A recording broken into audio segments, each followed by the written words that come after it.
And welcome to round 6 of the Tasmanian Rugby Union. We've got a couple of matches here for you today at Rugby Park again. First match that we're about to see move on between Taroona Penguins and the Hobart Harlequins Rugby Union Club in the Championship Division, the reserve grade. In front of you can see your Taroona team. There's a few changes around. The Harlequins team was short on some numbers, so there's some Taroona players who've moved over there. Today is a special day on the rugby calendar as well for the Taroona club, as they're contesting in their match later at university the Greg Sawyer Shield, and that also involves the University Rugby Club. So we do have, actually playing on both teams today, some players from the University Club as well who are filling in and who are joining with Taroona today in a show of solidarity for in memory of Greg Sawyer.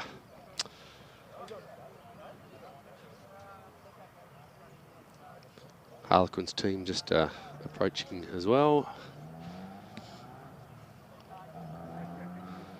We've got a few outs on that side,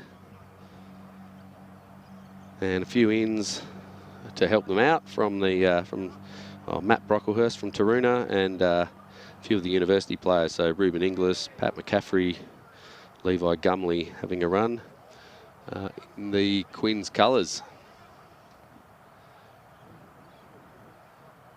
Referee today,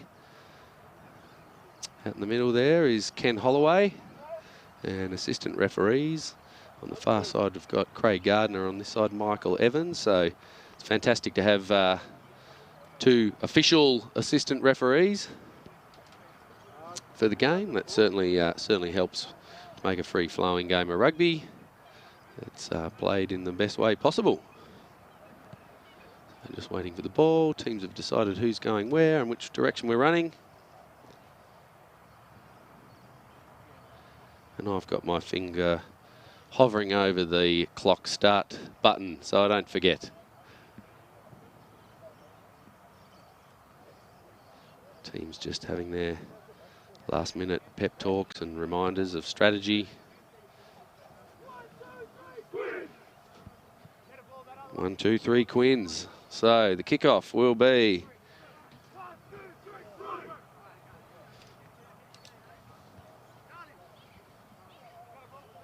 Quins in the hands of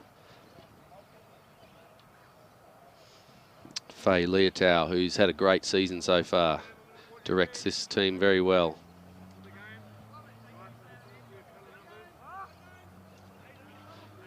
The number 10 and that black and orange headgear. You'll see him with the ball a lot. He often finds his way into halfback too, though Quins will be happy to have James Davis on the field. He's played well in halfback. When he stands next to Faye, he's about 1.5 foot taller though. Whether he actually plays in halfback or not today, we shall see.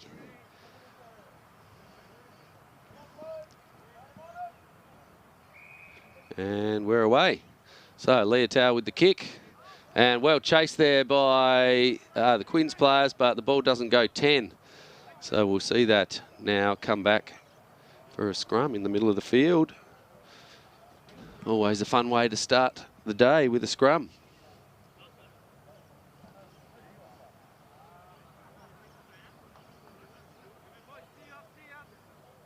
Front rows will be looking to assert themselves in these situations. They always love an opportunity to get in there nice and hard straight away. Taroona's front row there of Aidan Fenny on this side in the darker blue headgear. Rob Clayton in the middle with the light blue headgear, and Michael Smith on the other side with also some blue on the headgear.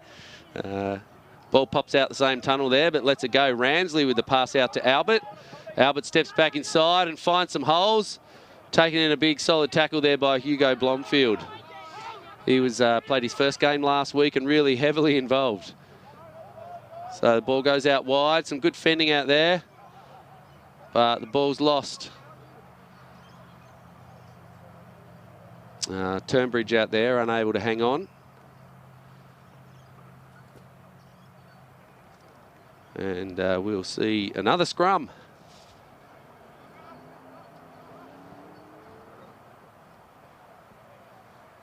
All right, seconds in for blue. And you can hear our referee Thanks, there.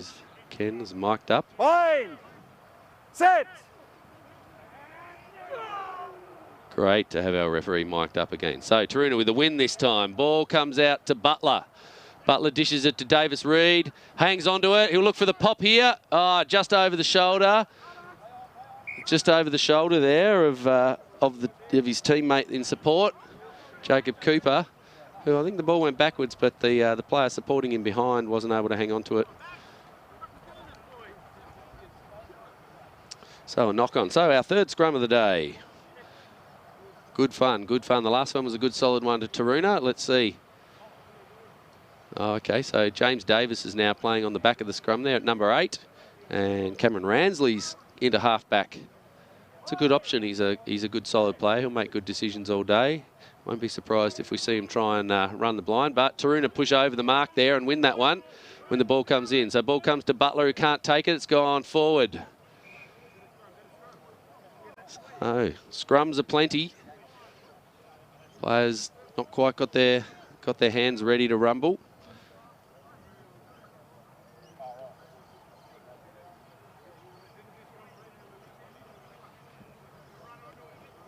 Taroona did have Sam Franklin on their list to play today, but he's not here. So we're seeing a bit of a change in their halves pairing with Noble and Butler. Somewhere that sort of Butler's probably not that familiar with playing in 10. They may look to shift him out and get down Davis Reed into first receiver if that's not going to work. So Ransley with the ball comes to the wide right-hand side with lots of space, finds Turnbridge. Turnbridge draws, dummies, steps inside 3 players. In the end, well tackled. Say that name again, Blomfield with the tackle. So ball comes out to Leotow, runs sideways, but hits Paston, and Paston makes a good tackle. Pass finds Kelly, who's taken by Davis Reed to ground, and Quinn's shift left again. Dodd with the ball this time. Davis Reed gets up in his face, and we've got Albert running back inside. Oh, runs into a high tackle there from Paston. Was dropping, but lucky to get away with that, Taroona. Ball eventually comes out, and Davis with the ball. And again, steps. Cannell makes a tackle this time and finds the hands of Brocklehurst. Drops it like a potato out of a bag. And knocks on. Taroona will have that ball.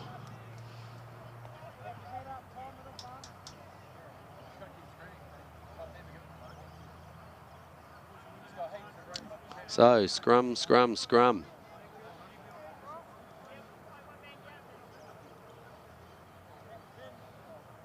It was a good ball here. Davis hit a good line coming back inside there. Changed direction as soon as he got there. He's a bit flat-footed.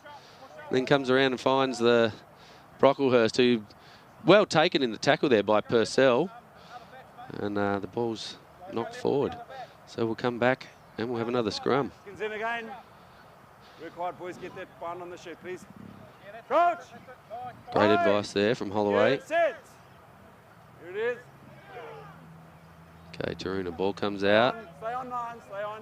Thank you. Well done. And we can already see Davis Reed in at first receiver now. Kick comes over the back and it finds the ground behind Turnbridge. It wasn't deep enough, but he gathers eventually. Purcell has a go at him. Beliers has a go at him, and eventually the cavalry arrive. But Turnbridge gets the ball back. Cannell comes back for the ball. Can't quite take it, but that's all right. Goes backwards and he picks it up again. Finds his head in the stomach of his teammate, and after a bit of chaos, finally we settle to a ruck here where Taroona will push it and find Fenny. Fenny had a blinder of a game last week against Easts, and the Quins players really need to get out of there quicker. Blomfield with a chance, finds Beliers outside him. Hammered in the tackle out there. But Taroona resettle. Noble finds Blomfield. Pierce Blomfield this time, who's consistent and takes it along nicely. Kelly tried to rip that out and just found the ground, but we'll play on. Clayton hits it up this time. Great drive in the ruck there by Hugo Blomfield. Nice pass between the props there, but Fenny can't take it. So we'll find now the ball in the hands of Rupeni for Quins. Leotow goes this way. Great tackle by Mahanga on Newton.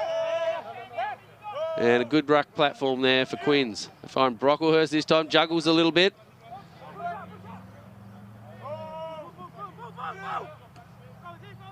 And the play comes on. So, Quins hitting it up nicely here, making some good phases. They've had a few in a row. They're calling for it back on the blind side. They've got an advantage here for Taroona players. Breaking the laws. And Quins maintain possession through Kelly and drive forward. Quick ball here from Ransley. And there's some space out here for Leotow. No, he's taken in a great tackle in the end. Oscar Paston making some good work out of flanker. Great hands there between that man, Ashton Reid, who's going to be a handful as he develops in his rugby skills. Very new to the game, I believe, and young guy. Davis Reid finds himself with the ball in his hands from the pass from Kelly. And Taroona turn around. They've got some opportunities here. It's a great chip over. And Noble's chasing his own kick through. Will it sit up for him? He kicks again. Can he keep it out in front? Albert with the push. Oh, no, and nearly gets there. Jacob Purcell with the big chase around the outside. Unable to get there, and the ball goes dead. So you can see the turnaround here. Noble picks it up, looked up and see, yep, no one's home. The little chip. It was a great run from Albert here. Noble had the acceleration on, and Albert was able to catch up with him after the kick. But the ball's gone dead off the foot, so we can hear referee Holloway with the right call there. It's a scrum back where Noble kicked the ball from. It was a good effort, though. You can see the diving effort coming around the outside with this pace there from Jacob Purcell on the Taroona side. Okay, hold. Sorry, boys, seconds in. Crouch. 5, 10. Nice quick scrum calls there from Holloway to get the ball moving. Play on. Ball comes out to Davis. Roll away, take it out. Make sure you're on, boys. Quins just settle, looking to make their positions, get into the right place. Great run from Kelly, good tackle from Fenny. Ball comes back to find, I think that's, I'm not sure who that is. One of the university players in the stripy headgear there playing for Quins. I think that's McCaffrey getting involved, just coming on the field.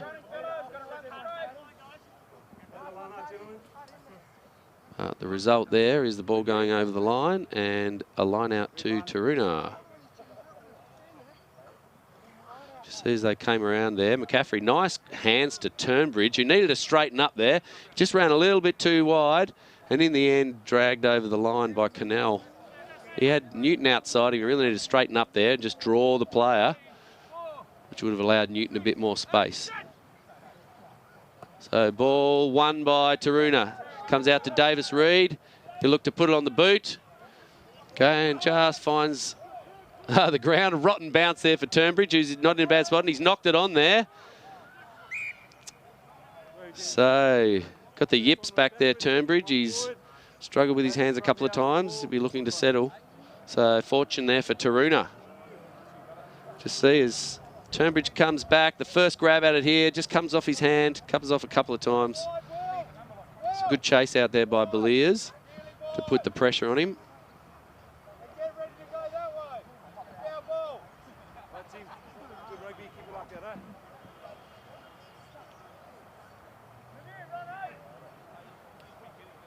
But we've gone well so far. No penalties awarded as yet to either team, other than one advantage, I think, a while back to Quinn. So Noble will go blind here, and he'll take Blomfield with him. He's got Mahanga outside him, no Purcell outside him, but no one tackles him, but he drops it. Oh! So good pressure in the end there from Quins on Noble, who had the open try line in front of him. Must have been a hand on that from someone. See if we can watch that. So Noble runs through here, gets missed. The hands of Leotow just loosened it. Noble had a bit of a laugh. So scrum number 75. That must be about the 6th one. Taroona got a good push on, but Ransley manages to get his hands in there. Finds Leotau, who goes for the kick, but hangs onto it and makes some space. Great effort from Purcell to get up there and make the tackle, and Paston coming in with the support there. Ooh, got to be careful here and listen for the whistle. Blue, but the first knock lost control by red. Scrum down, blue ball. So knock-ons both ways. You can hear that very clearly stated there.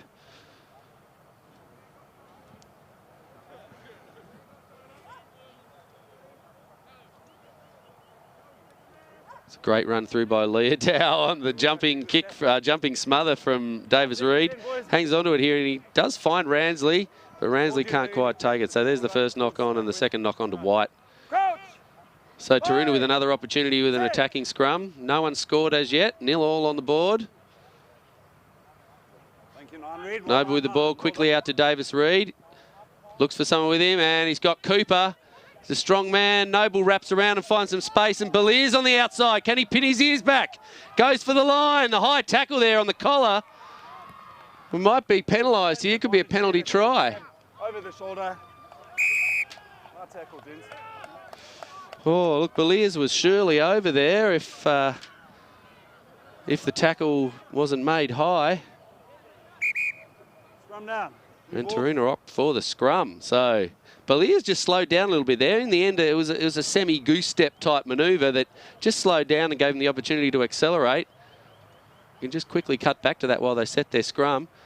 So Noble's wrap around here on the big, strong man, Cooper. Bellier's just slows down a little bit, which is actually a good idea, and then tries to accelerate, but not quite there, and Turnbridge grabs him high. So Taroona, another attacking opportunity here. How long can Quinns hold them out? Blomfield wants it this time. He goes. Inglis tries to take him. The strong play, and he's over. That's an exceptional try from Blomfield. 4 defenders couldn't stop him. Just watch that again. Great work at the back here. Blomfield goes. You've got Inglis comes at him, can't hold on, bumps him off. Ransley has a go. Leotau has a go. Ripeni comes in. I think Suleiman as well. So 5 of them in the end couldn't stop the big fella. And Taroona finally, after masses of pressure, put some points on the board.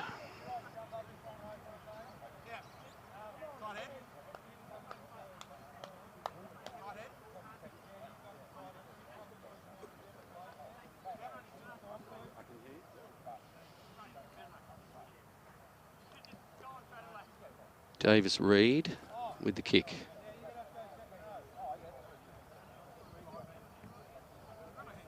It's a little bit breezy out there, and after the 2-step kick, doesn't find the target, so the score will stay where it is now with Taroona 5-0.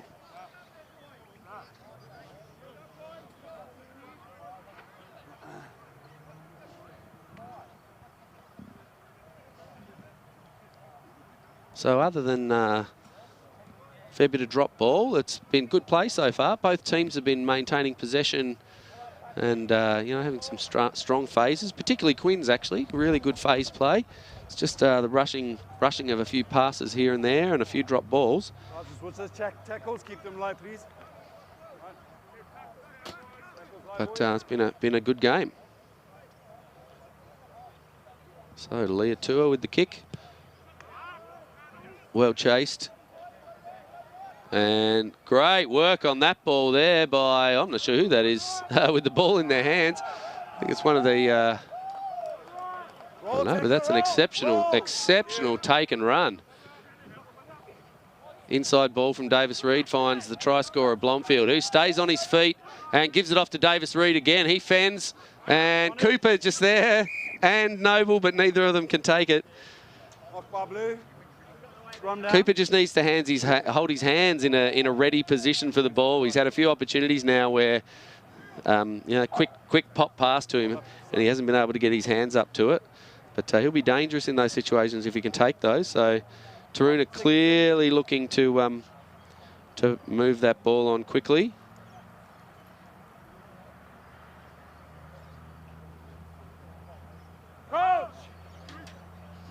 Well, and another scrum.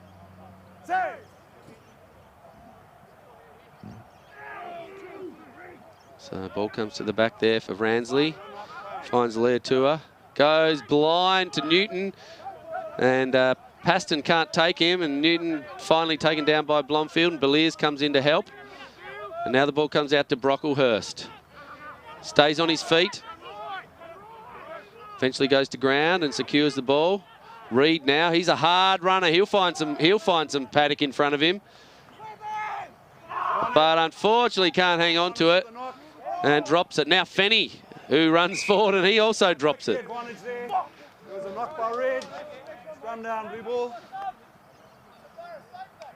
So it's not wet really. There's been a tiny little bit of drizzle. Hardly anything, I think, to really cause this. I think the players just under a little bit of pressure, a little bit anxious, pushing passes and just not quite securing the ball as they run with it. Seconds in.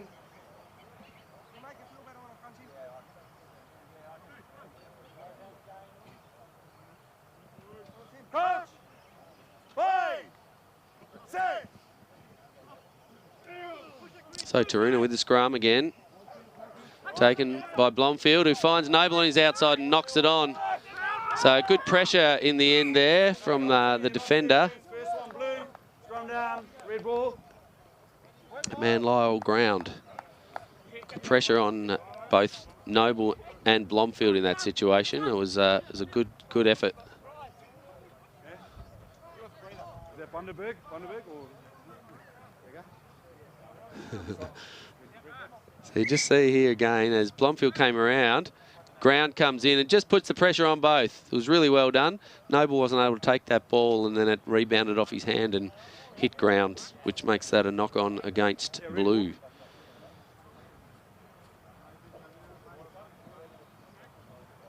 So closing in on halfway through this first half.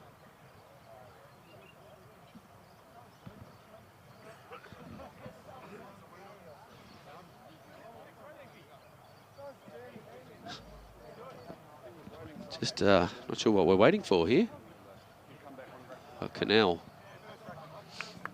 He just has to go out and make use of his subscription to the Sticky Tape Factory. I think he needs to just get those knees taped back on again before they fall off. He's a 20-year-old man with the body of an 80-year-old is his claim. It's a shame he suffered a lot of injuries through his earlier rugby career and sort of hampers his ability to get out and play a lot of rugby. He's a good player, so it's a shame that he's had to come off. Hopefully he'll be okay and we'll get a chance to come back on again. So, Quins with the ball. Scrum number, I'd say 10 at a conservative estimate. Ball comes wide to Albert. He's got some speed, Albert, and no one's around. Oh, yeah, breaks the tackle out there. Nearly taken, though, by White, and eventually taken down in a good tackle down there by the young fella, Purcell. He's a great tackler, is Jacob, affectionately known as Monkey. And a young player, great heart, great chase there to save a try. So again, hearing the explanation there from Holloway. Leotow with the ball, looking for a quick tap. Davis Reed. No one tackled him, so he...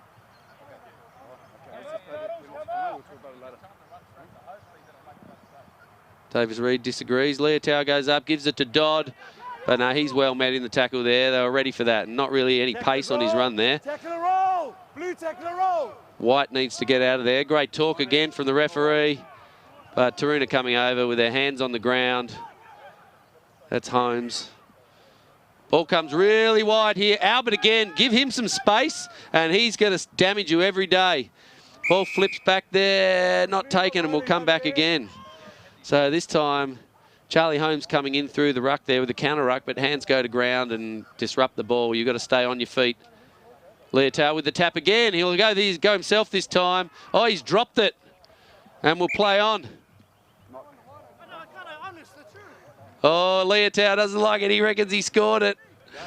Oh, I don't think it looked good from here, though. They want to check the video. time and I've got 2 eyes there, that side as well. So, you go. Down. Oh, Oh, good effort. We'll have another look. I'll slow it down. You have a look. Right. Here we go. All right. He goes quick.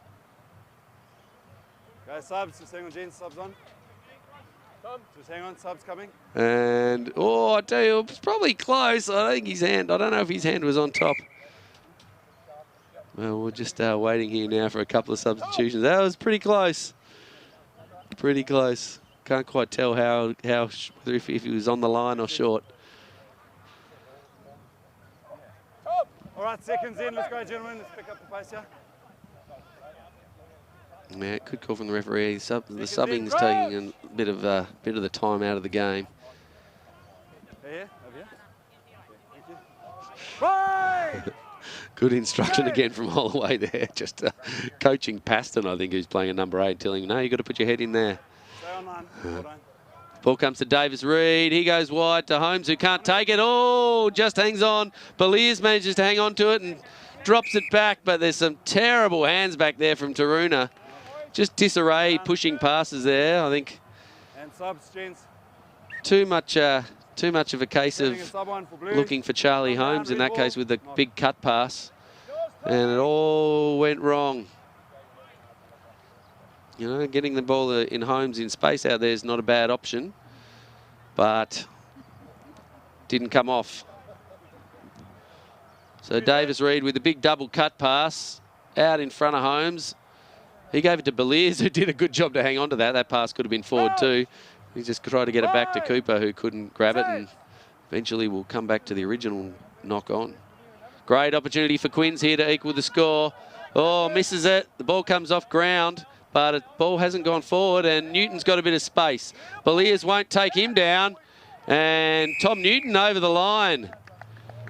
Cover defence didn't get across there quickly enough to help out, and Tom Newton was able to easily get through the tackle of Connor Beliers out there. So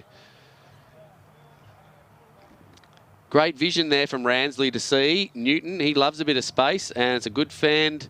Beliers can't quite take him. Purcell wasn't there quickly enough. A Jit also in cover defence there, not able to get to him. So a great try to Quins. Good pressure. Equal the scores. And see what Leatua can do from here.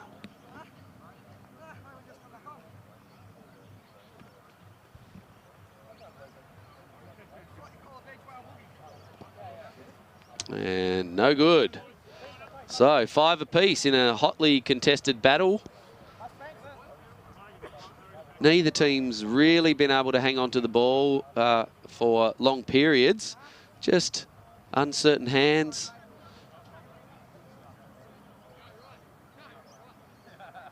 Both teams are knocking the ball on. We've had a lot of scrums. Taroona particularly just pushing passes a little bit too much when they're not there. It's inexperience and combinations that don't normally work with each other. Davis Reed goes with the kick nice and quickly. Brocklehurst bamboozled by that low ball, but does a good job to trap it with his feet. And Panisi's now around the outside and chips over. Noble reads it really well. Grabs it and knocks it back, and he'll get around. Has he got someone with him? He's managed to find a support player there, and Taroona will look for an exit. Clayton with the ball, steps back inside, runs into traffic and taken down. That's all right, you got it, Red. So ball 1 there, and I think we'll see a penalty there. I'm not sure who it was. I think it was that Ground who got his hands on that, or Kelly. But good work and won that back in the end there. So not enough support there quickly enough. Yeah, Kelly got his hands on it, released it when he went off his feet. And quickly puts Quins back in a great attacking position.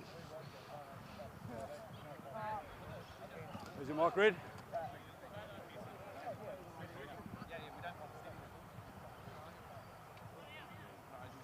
Stay back 1. 10. On the line. Okay, line out goes to the front. Kelly takes it. And they're going to look to drive this one, but fall to ground. So it wasn't pulled down, just Didn't hang on. Good counter ruck there from Fenny. But the ball's still in the ruck there. Gives Quins another chance. Dodd finds Leatua, and he throws it wide. Into the hands of Swirleman out there. And Leotow getting busy again. Finds, Quins have got all the numbers out here. And it's a great ball there. Really great draw and feed from Albert. But Turnbridge, again, not quite able to grab that one. It was out in front of him and high. If he had a stuck, he would have been over. But we've got some offside play out in the middle of the field there. So Quins putting all the pressure on here now. And they're going to have a shot.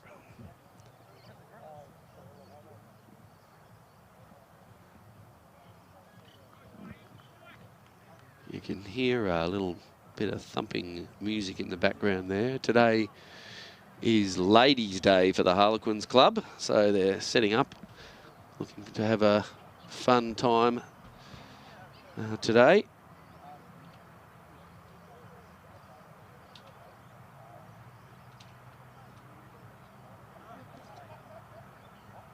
So Quins looking to push into the lead here. Leatua with the penalty from right in front. And do so. So great work from the boys in the red, green and blue. Just good decision making there. A few penalties there from Taroona, getting in defence, just making some errors and getting a little bit lazy as this half goes on. They're getting a little bit more tired. So let's see what happens this time.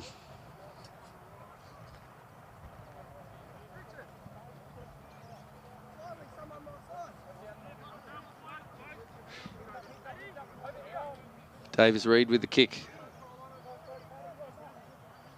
And it's a good one down the middle. Finds Leatua, he'll have a kick himself. Just goes the banana and puts it out on the full. Right in front of us. It was taken back. It was well outside. It was well outside the 22. Yep. So just Holloway asking the question there. Took them a little while to notice. But Taroona will have the line out from where the kick took place. So haven't had an opportunity in attack for quite a while, Taroona. What have they got to offer in their line out? Ball goes to Blomfield, who takes it. And the great run out there and pressure in defence from Brocklehurst on the Quinn side. But we're playing advantage here to Taroona for, I think, offside at the back of the line out. From the line out, offside. So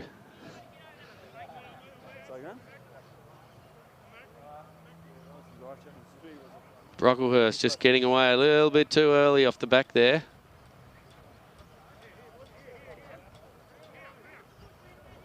Okay, ball comes out now. Oh, he's unlucky.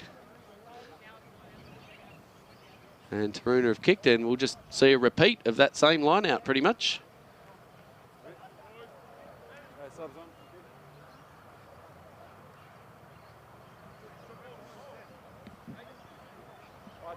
Early break from the line out, gentlemen. All right, Taroona with the same line out. Can't jump so early there, Quins. And ball's popped out this time. Butler could have hung on to that. He had a big hole in front of him. But Shazam, the tackle from Brocklehurst. But he doesn't stick. And Davis Reid with a big run. Up through the middle. Now Taroona, they'll settle. Butler comes into halfback. This will be more familiar for him. And Loper on the outside. He finds Paston running at a good line back inside. But ball stolen in there. No, by Quins. No. Comes back to Taroona in the hands of Clayton, who's on the ground. Butler now will look to go wide. Finds Noble with Davis Reid outside. Horrible looking tackle there from Turnbridge going high. Noble doubles in. Cooper can't grab onto it. He needs a bag today.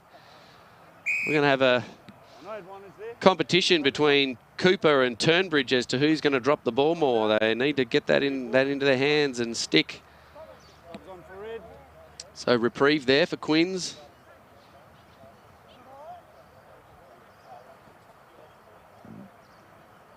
Another drop ball to Taroona.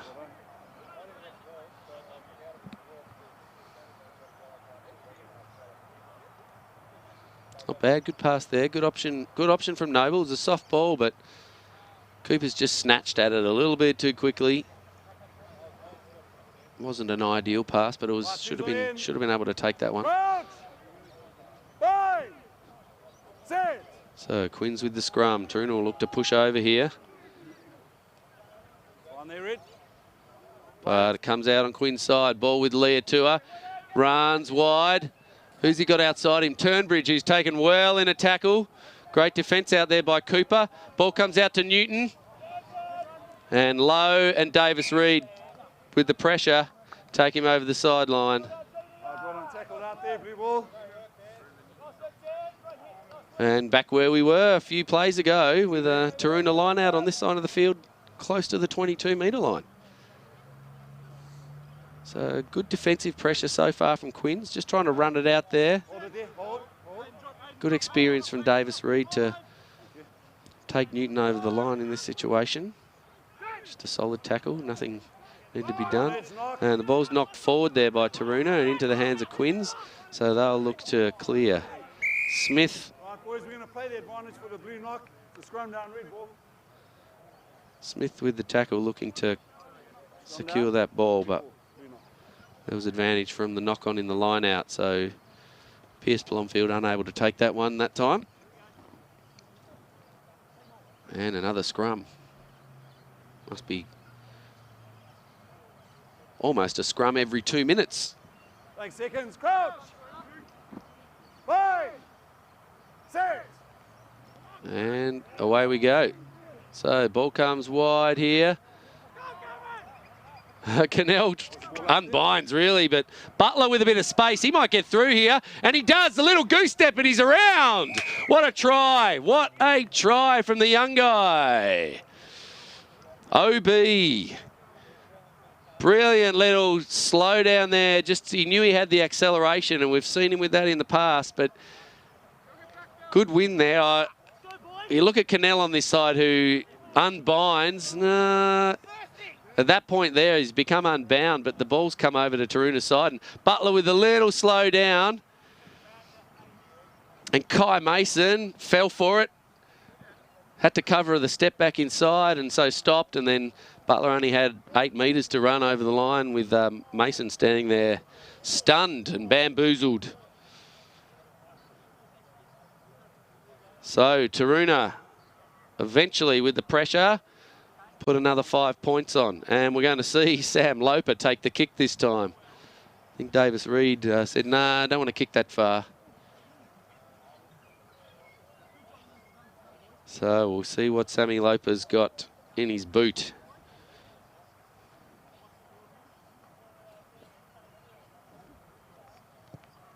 It's not a bad effort either. He's done it. What a kick. Where's he been all this year? So Taroona with the 2 points on there, handy 2 points, takes them out to a 4-point lead. Okay,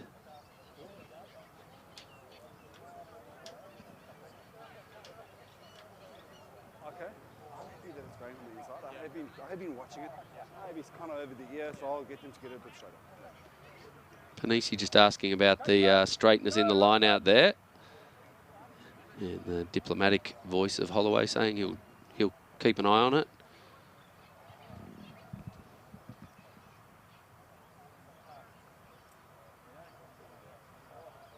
So Leatua, it's a good kick there. It'll find Paston. He likes to run with the ball here, Paston, but he's well taken by the chasers there. I think Panisi getting there to him first.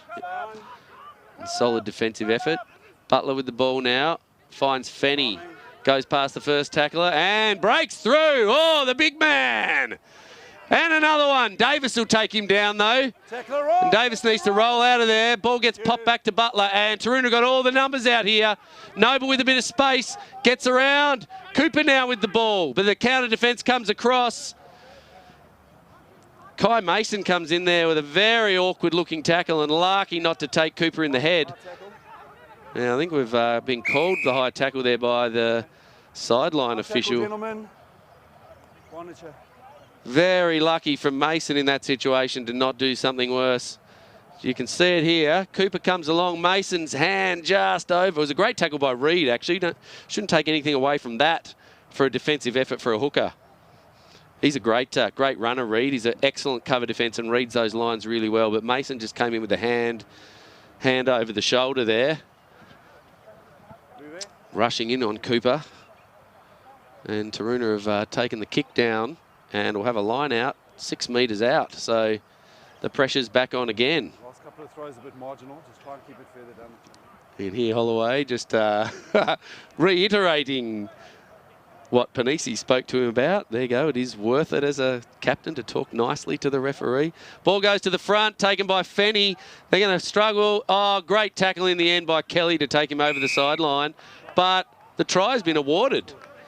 So assistant referee down there, Michael Evans on the sideline, has seen that ball's gone. That ball's been scored. We'll go back and have a replay on that. I thought he might have been taken out. So a quick ball. Did it go 5 metres? Here comes the line out throw. Definitely went 5 metres. Oh, Fenny goes. Taken by Reed. Kelly. Dodd comes in. Oh, then the ball was down. Great spot there. Well done, Michael Evans. Just flick that back again. You can just see here. Okay, ball's not out of play. Still in play. And his right hand. There. Try. Great work from the assistant referee. Exceptional vision. Well done. That was hard. That was a hard pick. And great work by Fenny to manage to get that ball down.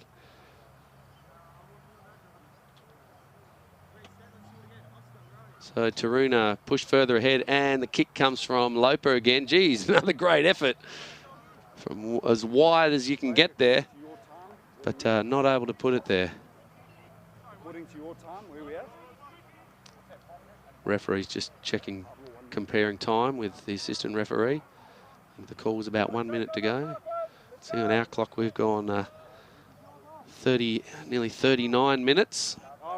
Without any stoppages, and really there haven't been many stoppages other than waiting for a couple of subs. So the players will be looking for the rest very shortly. Oh, I love the banter between the players and the referee. It's great. Turnbridge on the outside there is in front of the kicker, but we'll play on. And Paston with a nice bump off. Kelly's been the enforcer for Quins and made another great tackle there. Taroona with the last opportunity in the game here, about 40 seconds to play. Loper grabs it with one hand and marches through the first tackle, eventually dragged to ground with Reed around his ankles and Panisi pulling him down. Smith, oh, great pick up from Smith, and he finds Davis Reed on the outside. Can he get the pop away? No. So great defence, that second tackle in there from, I think that's Rapeni coming around.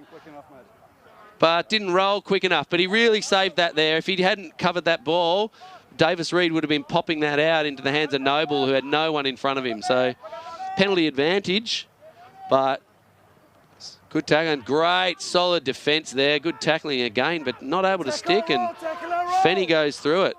So ball comes out and popped out to Noble with a bit of space. Advantage is called as over. Can Cooper catch the ball? Oh, he can't. And that'll be the half.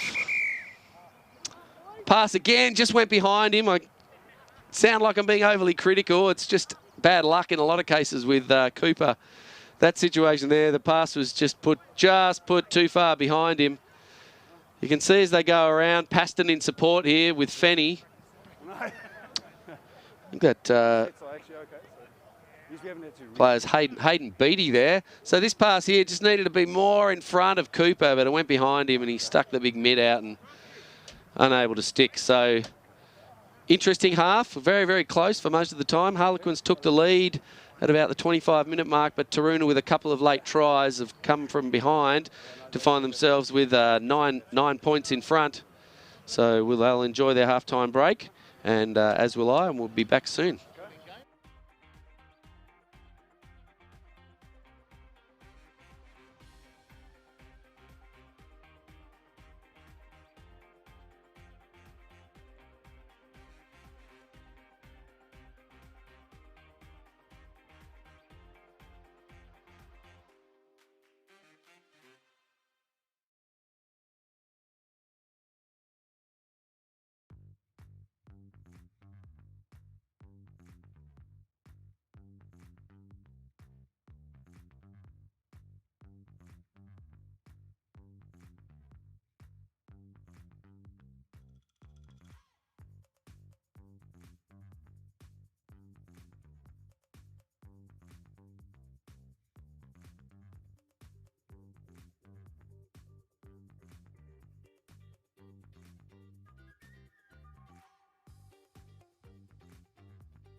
My only one that I was concerned about is the one down at the bottom there. So I had Nobes going in for the ball, but didn't quite get there yet. Then the counter came over and then he went in. So I had him in coming from the side. We'll check the footage. Maybe he was already on it and the ruck went over him. But just great to be able to catch the engagement between players and referees there when there's uncertainty. And yeah, you can hear that conversation. It was about situation, a penalty down in the bottom corner there, deep in attack for Harlequins, where Taroona player was judged to come in from the side. And I could overhear on the mic the referees, the whole team of referees discussing it and said it could have gone either way. But what stands is what the referee blows on the field, and we're away. So Reid takes the ball. He loves getting ahead of steam up, but what a great tackle from Rob Clayton. He's really hitting his straps there. Brocklehurst, he loves to get his hands on the ball, and he's hitting it up for the Harlequins team. Inglis passes. That's a good pass, and Leatua kicks it through, but really well read back there by, who's that? Tardar on the field, and he ducks around and runs around and hits it up through the players. They got a release there. That play's taken from on the ground, but no, they're lucky to get away with that, and the ball comes through in the hands of Ground. Inglis comes to Leatua, but no, goes back the other way when he sees there's nothing on, and Ashton Reid, sorry. He's been immensely busy. Oh, and the ball from Inglis there goes forward. Finds Mason way out on the wing, but that was forward. That was actually a really, really good idea there from Inglis to throw that ball wide.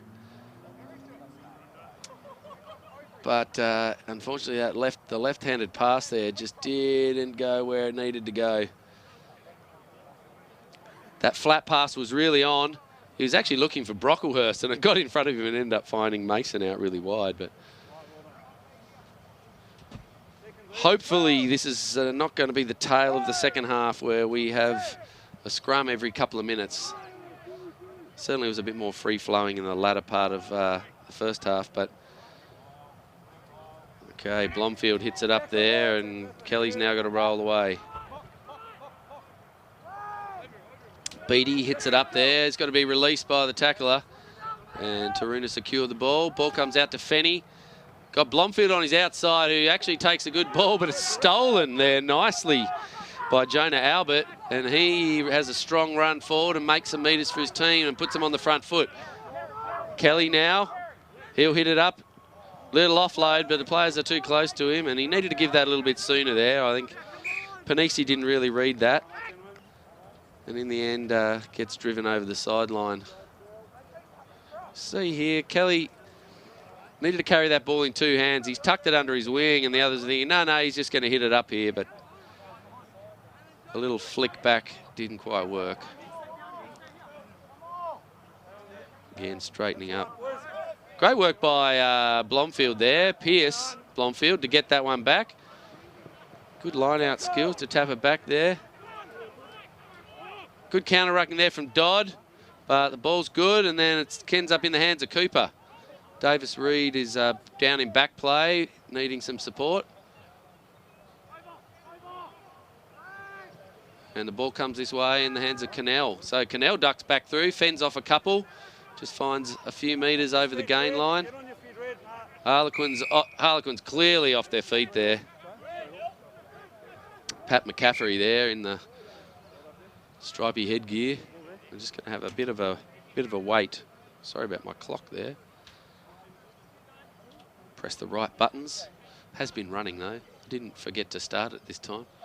So Davis Reid on the left of your screen there has decided that his knee has had enough.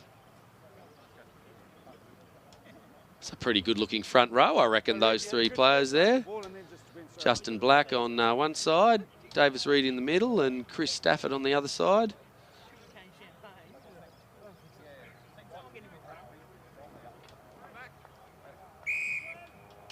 So off the feet in that situation there by McCaffrey. And Loper with the kicking duties now from Taroona will kick for touch. And he makes it nicely. So nice kick. Great string to his bow, Sam Loper.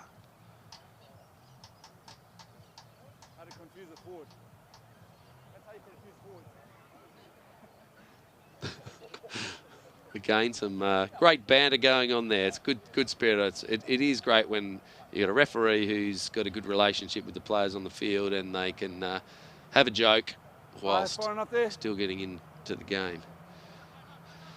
Just waiting for this ball, rolling all the way down into the trees. Clayton comes up quickly, and that's not straight at all. Just got the wind. Actually, you can see the direction that Clayton walked in at that line out. Was pretty much walking in at a crooked angle already. Just go back and watch him. He walks up to the line. You can see he's walking at it not straight, and he's not really facing very straight, and that's where he threw it. Hold on seconds, crouch. 5, 6. So back into it. Inglis at half. And goes blind. Got a bit of space there, but Cannell gets out quickly. And the ball's knocked on, I think, over there in the end. But good defensive pressure. I think it was Will White out there. Got up really nice and quickly when he saw the ball come around there. It's actually a really good contact on Mason, who'd already lost the ball, I think. But great line speed from White. That's what you want from your winger in that situation. When the ball goes blind, he's got to get up quickly, and White really did that. Mason had already dropped it, but regardless, if he had received that ball, he had White bearing down on him at speed. And we're away again, another scrum. So Taroona, solid win. Ball comes to the back, Noble will take it, and we find Loper at first receiver. So here he goes, ducks one way, ducks the other, and finds Cooper on his inside, and Cooper just dragged down. Great run there, but just dragged down the last line of defence, and then Cooper's dropped it again. Maybe it was pulled, maybe it was ripped out by Quins. Still advantage, still playing advantage. No, advantage to Quins here. Cooper dropped that as he was taken to ground, so not sure who the tackler was out there. But really, really good tackle. The knock on there by Red, scrum down. Wrong way. Knock on blue, red ball, sorry. Sorry, guys. Referee getting confused with the way his hands are going.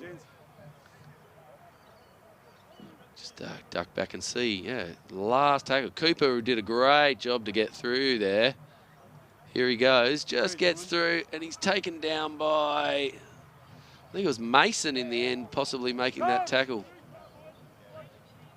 So great work, great defence.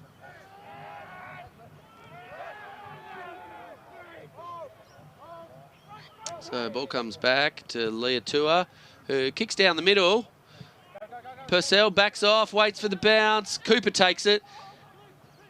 Ducks around the tackle of Leatua and hits the ground. As he held onto it, ball manages to roll back, and Noble in support finds that. And he fends off Dodd.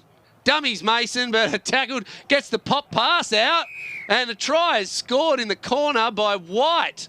Unbelievable hands down there by, I think that was Chris Noble. Amazing play. And go back for that whole long series here. The kick came down. Sits there. Purcell didn't quite attack it, but dropped short. Well done by Cooper. The ball hits the ground here, and Cooper rolls it back to Noble, and he ducks through. Misses McCaffrey, fends off Dodd, draws Mason, and then the little pop around after Mason. McCaffrey, I think, made the tackle on Noble. And the diving pop pass to White in a brilliant, brilliant support position. Sees the try in the corner.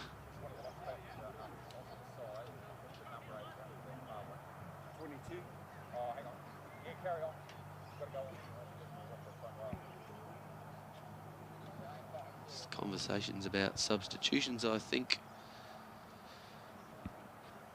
with the referee and Taroona manager. Again, just see it again on your screen. Noble coming around there. Kick was no good, but Noble with that fend on Mick Dodd, who didn't go low. And White gathers that ball and scores.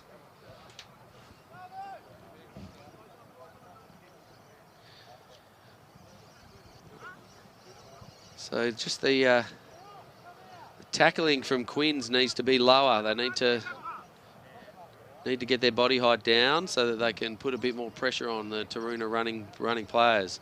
Chris Noble's caused a lot of issues for them. So Sam Loper coming off for a rest. Not sure who's going to move into first receiver for Taroona. It looks like it might be Butler this time, although he might be pushing into halfback. Kick from Leah too is good. Finds, Blomfield and Fenny fight over it, but Blomfield takes it on the run, and he's pumping the knees. Eventually taken down, and Dodd with a great counter ruck, but Butler picks it up. No look pass there to Cannell, who hits it up, and a great strong run. Obviously, he's got some good tape back on those legs, and Kelly gets out of the way on the ground while Butler finds Smith on his left. Smith with the run and stop, and well done, Cooper, to take that ball. Hits the ground and stolen this time. Good try at the rip, but then a knock on. So, lucky that time. Cooper with the lost ball at the bottom of the ruck there again. Just not his fault. Taken ball, tried to be ripped off him, but secure ball at the bottom of the ruck here. Cooper sort of looking to pass. Oh, yes, he dropped it out of his hands. Really needs to just settle down and think about taking that ball to ground in those situations. So he did have Noble on the outside of him, and that pop could have worked. In the end, lucky to get the scrum there. Oh, one by Quins and then one back. And in that situation there, Inglis is offside. You were close, but it was still... No, mate. You were offside, mate. Yeah. Inglis has got to stay behind the ball until it's fully out of the scrum.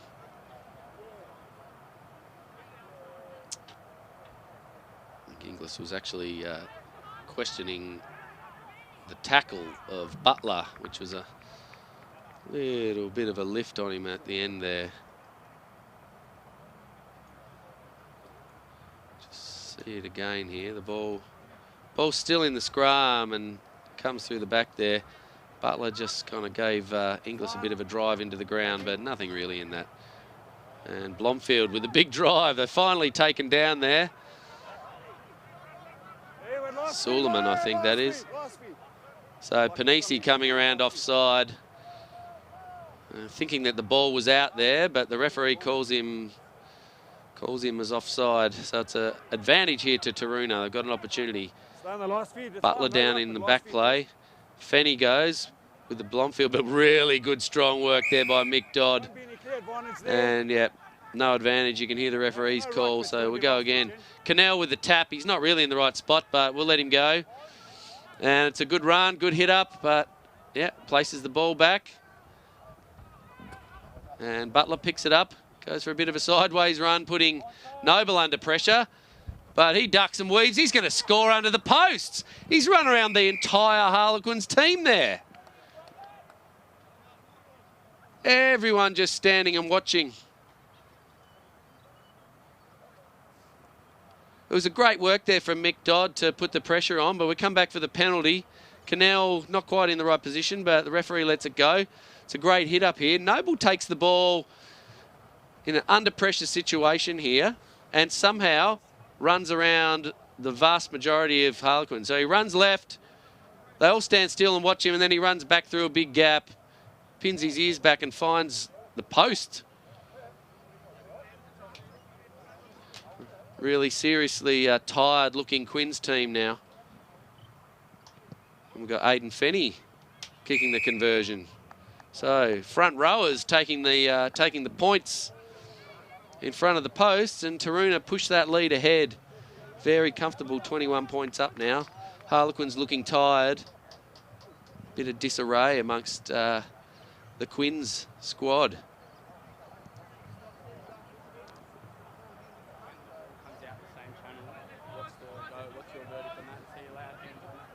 In the scrum. So if the ball comes, if you're putting it in that side and it gets kicked straight out, I'm going to give the hooker a chance to hook the ball back. So I'll reset. If it goes all the way through, I'm going to let it play on. Okay? So another question from Panisi. I don't think Panisi's asking the right question there. I think he's concerned about the penalty against Inglis, where the ball didn't come out the same channel it was taken. So anyway, Blomfield with the big knock on. He follows it up and gives it a boot. But first real opportunity here for Quins in an attacking situation this half. We had 15 minutes of play nearly, and they've been on the back foot. So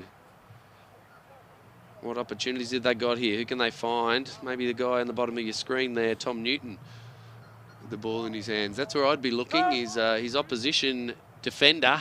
He's a very inexperienced winger. Hasn't played a lot of rugby, and as much as Newton's a young guy, he's very savvy with the ball in his hands. But unfortunately, Quins lose it, and Noble's got it, so he'll look back for that hole again, and no one tackles him. Yeah, there you go. That's who you need. Newton and Kelly. Those two, no, not Kelly, it's Ground. They've been solid. Yeah. Unfortunate there, really, for Penny, I think, in there. Going off his feet with his hands on the ground, and he was trying not to impact on the ball, but he just couldn't get back to his feet. So some loose passing out there by Taroona. We'll see it come back for the penalty. Plenty of opportunity back there. Good talk from the referee to explain, no, you can't put your hands on the ground there. You just got to get out of it. Good drive in there from Pierce Blomfield to try and push him back. And he really wasn't trying to get at the ball once he got his hands on the ground, but he needed to pull himself backwards to get out. So the turnaround. Fenny with the chip. I don't think he's going to find touch with that one. So Ground takes it, runs around a jet, but taken really solidly by Pierce Blomfield and ripped out by his brother Hugo, who recovers it from the ruck. So the Blomfield brothers doing a great job together. And Ground's hurt from that too. Nice pass out to Fenny from Butler. Running a good line and making lots of metres. Quick ball here. Butler's got to be just a little bit quicker in these situations. He's holding on a bit too long, and he is waiting for his players to get there. But, you know, and I guess that's a good strategy for them if they want to settle and play some phases. But in those situations there, when that ball's presented to you, it'd be nice to throw the quick pass out, and he had Noble sitting there with a nice wide back line. But Paston wasn't able to take that ball. We just flick back and watch that again. So the ball came in here and was presented, and Butler could have gone now and found Noble with a wide back line, and not a lot of defenders out wide either. You had Brocklehurst with Jonah Albert outside him. And I think if that ball had made it to Noble, he would have been trying to run the short way to Tipperary, straight around Brocklehurst in that position.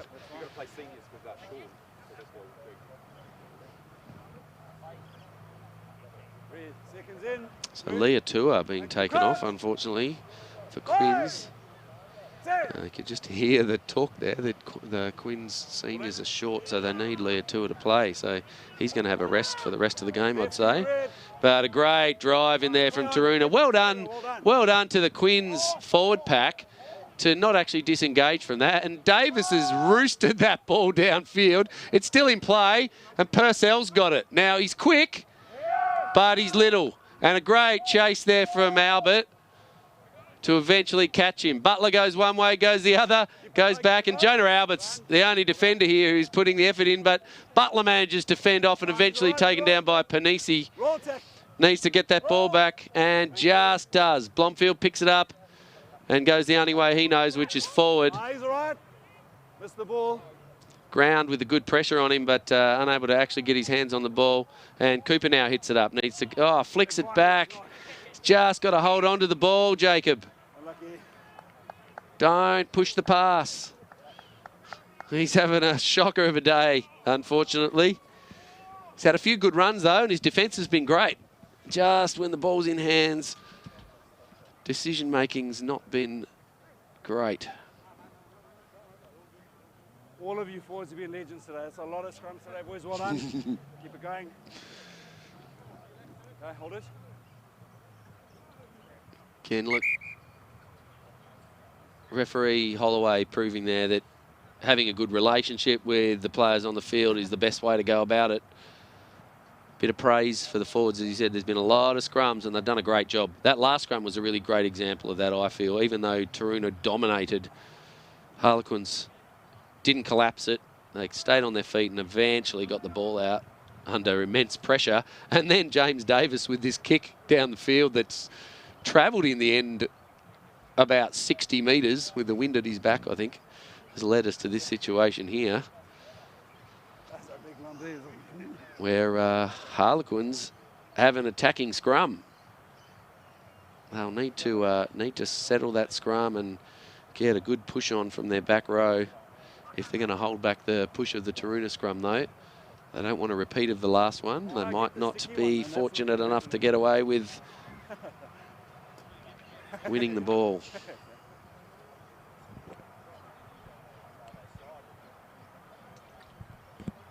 got 20 to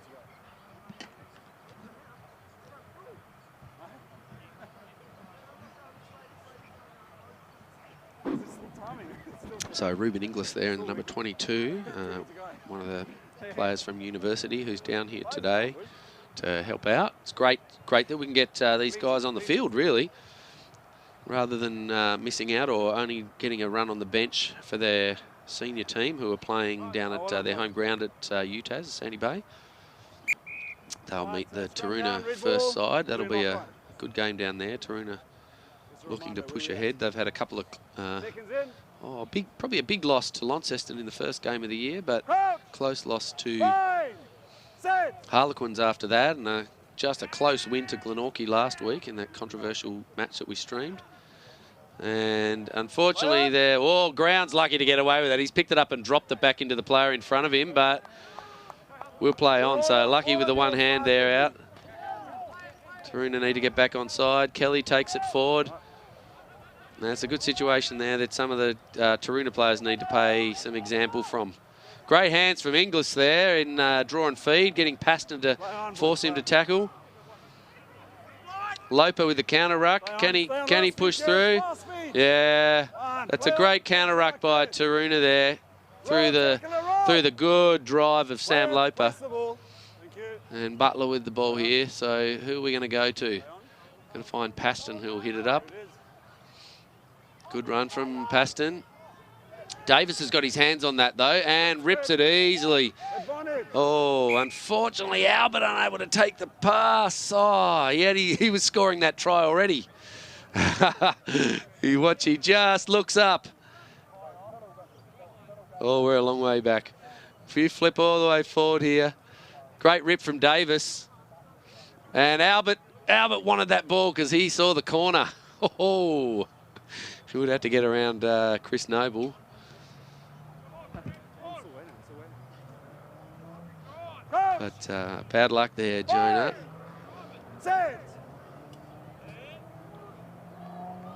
Butler will do well to duck around blind here, and he finds Noble. You've got to chase him and help out.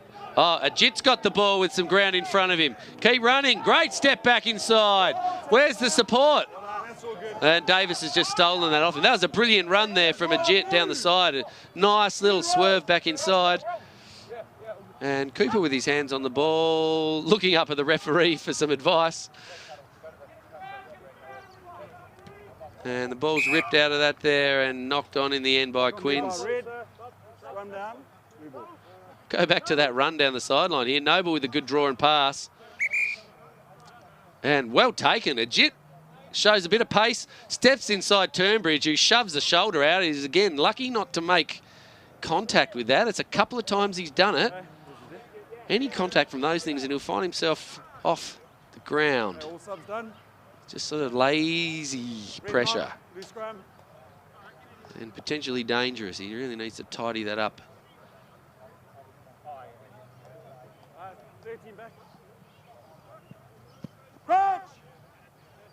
You can see Connor Beliers on the side of the scrum here, not quite knowing where to go, but he's finally got his shoulder in the right spot after a bit of advice from Cannell. And the ball along the ground with the bounce. Cooper needs to, Cooper with a wide pass, wasn't bad. Just the back line out there was very flat for Taroona, so it didn't give much of an option. Cooper's down in the front of our screen here, but the ball continues on. Bit of Discussion over there. We might come back to a late... Listen, the tackle was initially fine, but then that final swing. Dangerous tackle called in that situation. So penalty to Taroona. Just come back here and see Jacob Cooper with this pass. Tackle was fine. That was wasn't late. Just hit him in the ribs as his hands came up. They hurt. And that's it's a challenge there. It's unfortunate for Davis. It's pretty hard when you got a guy who only weighs about 70 kilos if he's lucky. You're gonna kick it? You're gonna... So it's just that throwing tackle in those situations. Davis really needed to just hold on to the jersey of Purcell. But when you got a guy who's about 6'3" or 4 versus a guy who's 30 centimetres less than that, it's pretty tough. So Taroona will pile the pressure on down here. You got blue?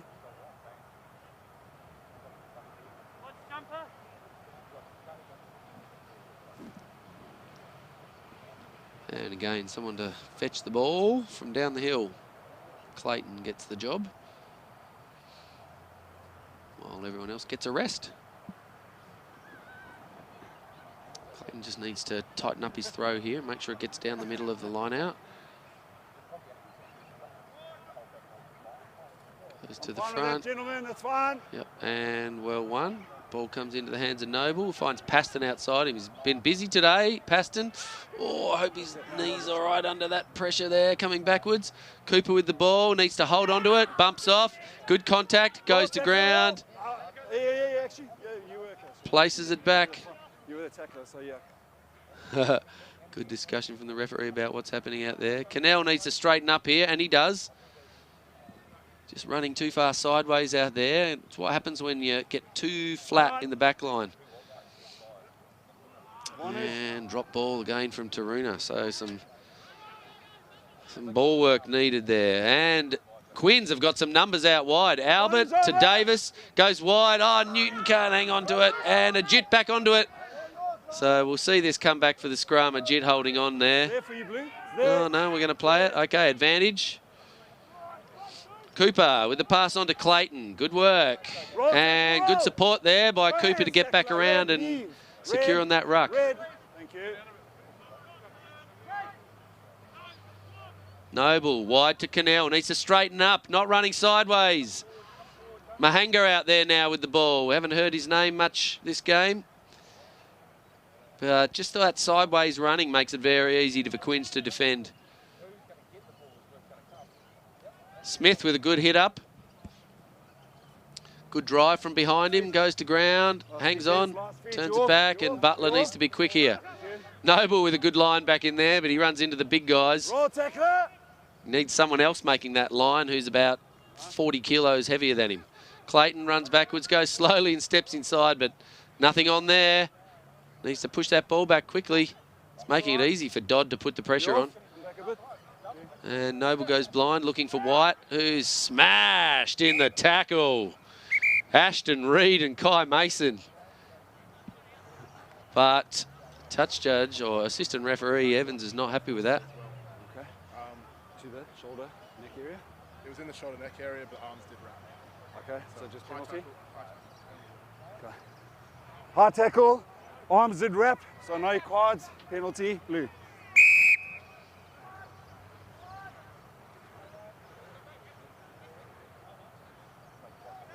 This ball coming out here to White. I'm not sure that's Mason or Reed. Blue subs. Possibly, blue subs. say probably Mason in front there, but no, I think it was Reed. You can see Evans having a discussion with him about it, saying, "Yep, because you grabbed him, it's all right." Not. And White is, I think, coming from the field to have a rest after that. Okay, line out, ball doesn't go to hand, but comes down nicely. Fenny well met in the tackle there by Ground and Brocklehurst. Ball comes out and finds Clayton. Oh, good little run around there. Ducks around Inglis. He needs to get the ball to ground now. get that ball back and just needs it to be a little bit quicker. So they go back to the blind here with Michael Smith. Finds Cannell. He's got Low in support. 9 last feet. And the ball comes back. And we've got Smith with it again, but nowhere on the blind to go, so Loper has it. He puts that ball in his big hand. He's got Beattie outside him, but nothing on, so he goes to ground. All the way, tackler red. Last few chains. I'll look to come wide here, but no, nothing on for Noble. Well taken. Cooper, and Noble wraps around. Mahanga outside him. Oh, and can't find the hands of Ajit on the outside. Knock on. Great passage of play there from Taroona in attack, but the defence from Quins was up to it. Really great work from the Quins defence here. Really, really solid. Didn't commit anyone who didn't need to be committed. And then when this ball finally came out here, scrum down, red ball. Noble wraps around Cooper. Nice hands. Mahanga could have held onto this a little bit longer, but Ajit was too flat there. The pass was just behind him. Cover defence was good also there from Quins coming across. So looked good, but didn't quite get there over the line. Fine. And Davis will sink back into the pocket here for the kick. He's got a massive boot on him. We saw this before, those long legs. Here he goes. I'll put it on the boot. No, holds onto it. Oh, the big dummy. And then the kick. Oh, Munt's the kick though. It's hard when he's running at top speed. Purcell will be the first one to get back there. He's got Low behind him, and that ball's safe. Low body height there from Purcell running into the defenders in Inglis. Well, they're attackers at the moment. It's fine. Noble takes it. Backwards. Cooper not ready for it, and the ball gets kicked into the player in front. Sorry, guys. Oh, just an accidental offside there from Cooper when Butler was trying to kick that. Oh, I don't know. Okay. Inglis goes with a quick tackle. Butler needs to be very cautious here with the way he's tackling. He's done it again where he's lifting the legs of Inglis, and that ball's turned over. And Butler's offside there. Right, just hold the ball there. Overs. And he might be going to reach into the pocket here. There, boys. Ball down. You can hear the conversation here. Hold up. You can just see the referee having the conversation.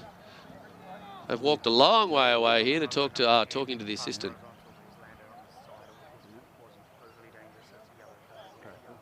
Yellow on blue 10. Yeah. Blue 10.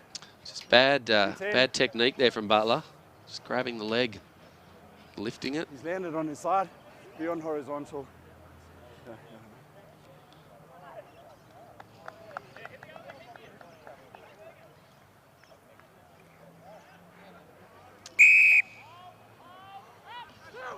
So Quins with the ball and the quick play on Dodd. Dishes it off to Inglis, who's been really busy. Been a live wire for them. Ducks around. He's taken by Purcell, who just holds him up. And he's lost the ball there. I don't think the referee spotted it. So now it comes out. This guy's been good and scores. And that's Levi Gumley, the university player, running out there for Quins. Puts the ball over the line. So great play. Good defence in there from Purcell.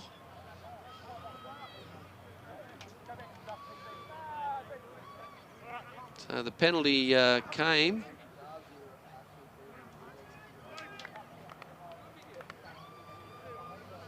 Good pressure there, and it was Inglis who made this happen.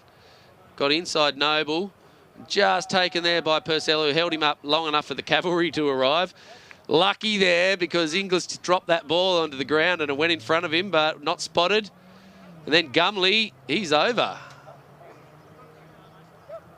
Well straightened up. And Newton will take the kick. So Quins finally with their first points of the second half. It's pushing pretty deep and Newton's kick's no good. So Quins 16 points. They still need 3 tries in order to regain the lead. It's going to be tough for them with only about 6 minutes to go.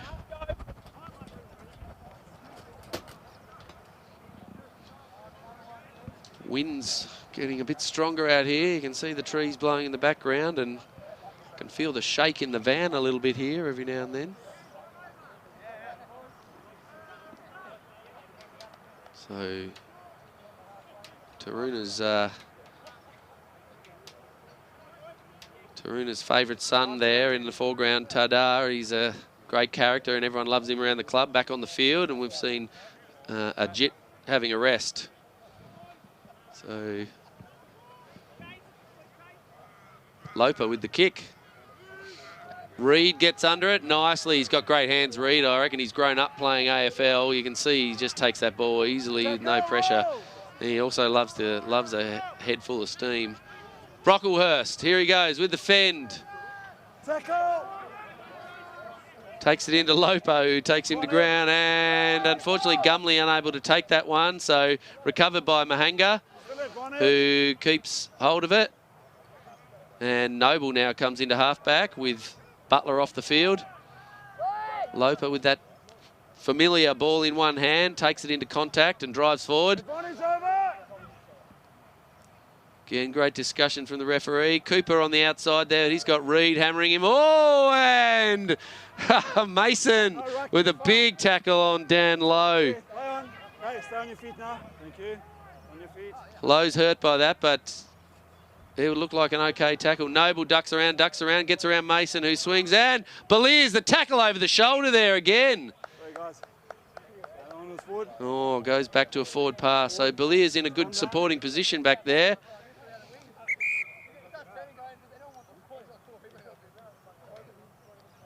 I think we might be going back for the high tackle, possibly,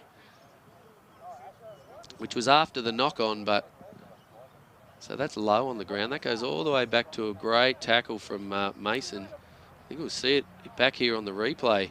This one right here, boom! Oh, it wasn't actually that bad of a tackle. Didn't even contact with his shoulder. But Right, gentlemen, so there was a forward pass there. It's just in consultation. You see the precedent with the jersey sling earlier. Jersey sling on Nobes, penalty blue. Right. It's got to be safe tackles. We're talking about dangerous play in this situation. We can probably, if we can push back far enough into our replay to see that. I think the tackle actually ended up over the shoulder, really, and then grabbed by the jumper and slung to ground, which is not deemed a safe play. So we tap and the ball goes to Fenny. Oh, great run from Fenny. He's going to score. Davis didn't get his body height down. Ground didn't get his body height down. Neither did McCaffrey. Neither did Inglis. And Fenny's just taken 4 players with him and scored really as easy as you like.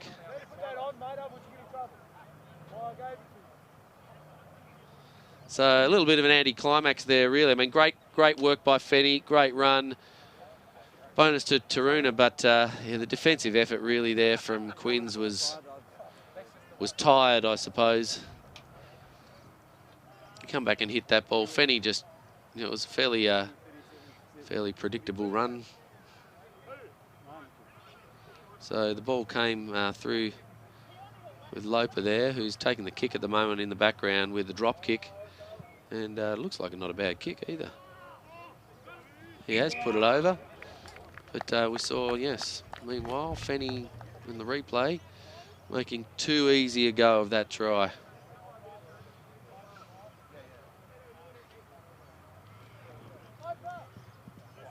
So tired Quins players here. They've had a few opportunities in attack, but just that continual defence has made it difficult. They're now back to 23 points in arrears with barely a couple of minutes left on the clock. So Panisi goes quickly, not really anyone chasing. Blomfield goes back and it goes over his head. Purcell will love a bit of a run here. Look at him running into contact with these big fellas. Eventually gets driven back. I think Ashton Reed has had an awesome game, has Reed. He's a very persistent defender and he loves getting the ball in his hands. Gumley with the steal. He'll score from here. No, he's got Newton on his outside. Run straight through Tadar. Purcell, can he oh, what a tackle! Oh my, and Newton goes back to his feet, which he's not allowed to do, and the ball's stolen. Fenny decides, what am I going to do? What a tackle by Jacob Purcell. Those two guys are roughly the same age. They've played against each other in juniors, and good to see them out on the field here. So exciting. But now Quins with an opportunity. Brocklehurst. Ground. It goes backwards. Noble with the chip ahead. He'll chip again. He's lost it. He's hoping that Lowe can help him. Oh, what a pickup from Lowe. It's exciting in the last few minutes. Noble finds Beliers, who runs into contact of ground. Is someone help him out? Yes, Noble again. Goes a long pass. Purcell wants... Oh, he stopped dead in his tracks. Absolutely monstered by about 5 times his weight. He'll get back up, though. He's a little rubber band, is Jacob Purcell, and he'll want it again. Noble finds Cooper. Oh, an ordinary pass. That's eventually knocked on. So a great build-up there, but Taroona unable to score. Really good passages of play that came all the way back from this. Chipped through from Noble off the ground. Another grubber. Look at the pickup in this ball from Lowe. Noble knows I'm not going to get over there, and Lowe picks it up. Noble helps out. Beliers runs into a great tackle from ground. I think Dar comes in and helps to secure it. This ball, watch this tackle, boom! Oh! I tell you what, that is very close to hitting him in the head. Really got to take care here. They both reduce their body height, but look at that shoulder on his chin there. In a lot of situations, that's a red card. Fortunately for Purcell, he was able to get back to his feet after that, but just again, look at that. Kelly's done a great job to get his body height down low, but, you know, you've got to get down low to get under this guy, and boom, on the head. Nasty. But anyway, the game finishes, and final score, Taroona comfortable victors in the end there. So, well played game out there by everybody. And we'll see you for our following match in about 30 minutes, which will be Harlequins versus Hobart Lions.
And welcome back as we see the Hobart Hutchins Lions running onto the field in front of us.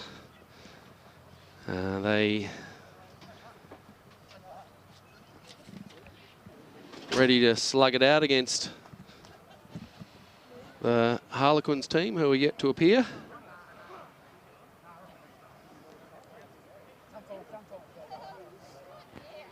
Soon to be running out onto the field. You can see the team there. It's a relatively unchanged team from the list that I have in front of me. Players in position, and here come the Quins boys.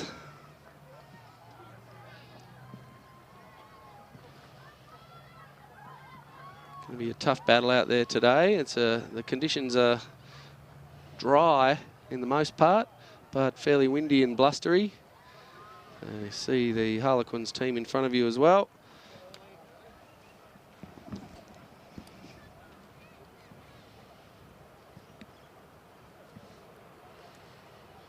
Players just meeting in the middle of the field, as we're inclined to do here.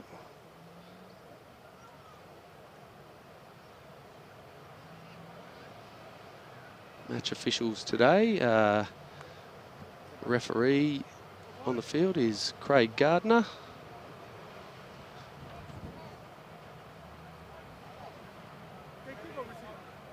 You're receiving. And assistant referees, Michael Evans on the far side and Samantha Sharp on the near side. And I've got the good fortune today of having a visitor with me in the box in... Excuse me for a second, just losing losing my concentration. I've got Sean with me today, so hi Sean, welcome. Hi Deon, thanks for having me today. Looking forward to your take on the match. Having a look at the Lions lineup there, you've probably got a little bit of inside knowledge, but what do you think of the Lions lineup today? Yeah, not a bad lineup. I think most of the boys that are here have been playing for a few years together, which is good. They got to know each other and the way they play. They understand each other's game. So I think today is probably just about. I reckon the big thing's to be mussing up against the Quins team. I think the Quins have obviously got a pretty large pack and some big boys out there. So I think it'll be about mussing up and trying to work the skills as opposed to trying to go through them today. I think that'll probably be a pretty good plan for them. That's right. If you do have a look at the Quins lineup too, we do have a few outs for them today. So particularly, I think in their back line, they've got a few who are regulars there, like Tautai is not playing today, and Sonia Maafu is also out. So anyway, we're away. And the kick comes through, I think from Stenning, is that doing the kicking? That's correct. And it goes very long and deep and taken way back there by Whittaker Bowman, who will look to kick it out. Goes long and ball hits the ground and then bounces over. So not really well covered out there by the Hobart players. Rodrigo there, I think, and Stenning, a little bit of miscommunication maybe between them. Yeah, I think it's going to be interesting today. Obviously, this wind coming from our right to left-hand side here is going to, I think, at the back of the Lions' back at the moment is good for them for the first half. Playing into that wind in the first half will be quite difficult for Quins. Yeah, we'll absolutely. See how they handle that. Yeah, so we'll see if Hobart can take advantage of that. And, Gardner doesn't like that pass there. It looked pretty flat. You're probably sitting almost dead in line with that, Sean. So we'll... Anyway, we'll see what happens with a nice early scrum.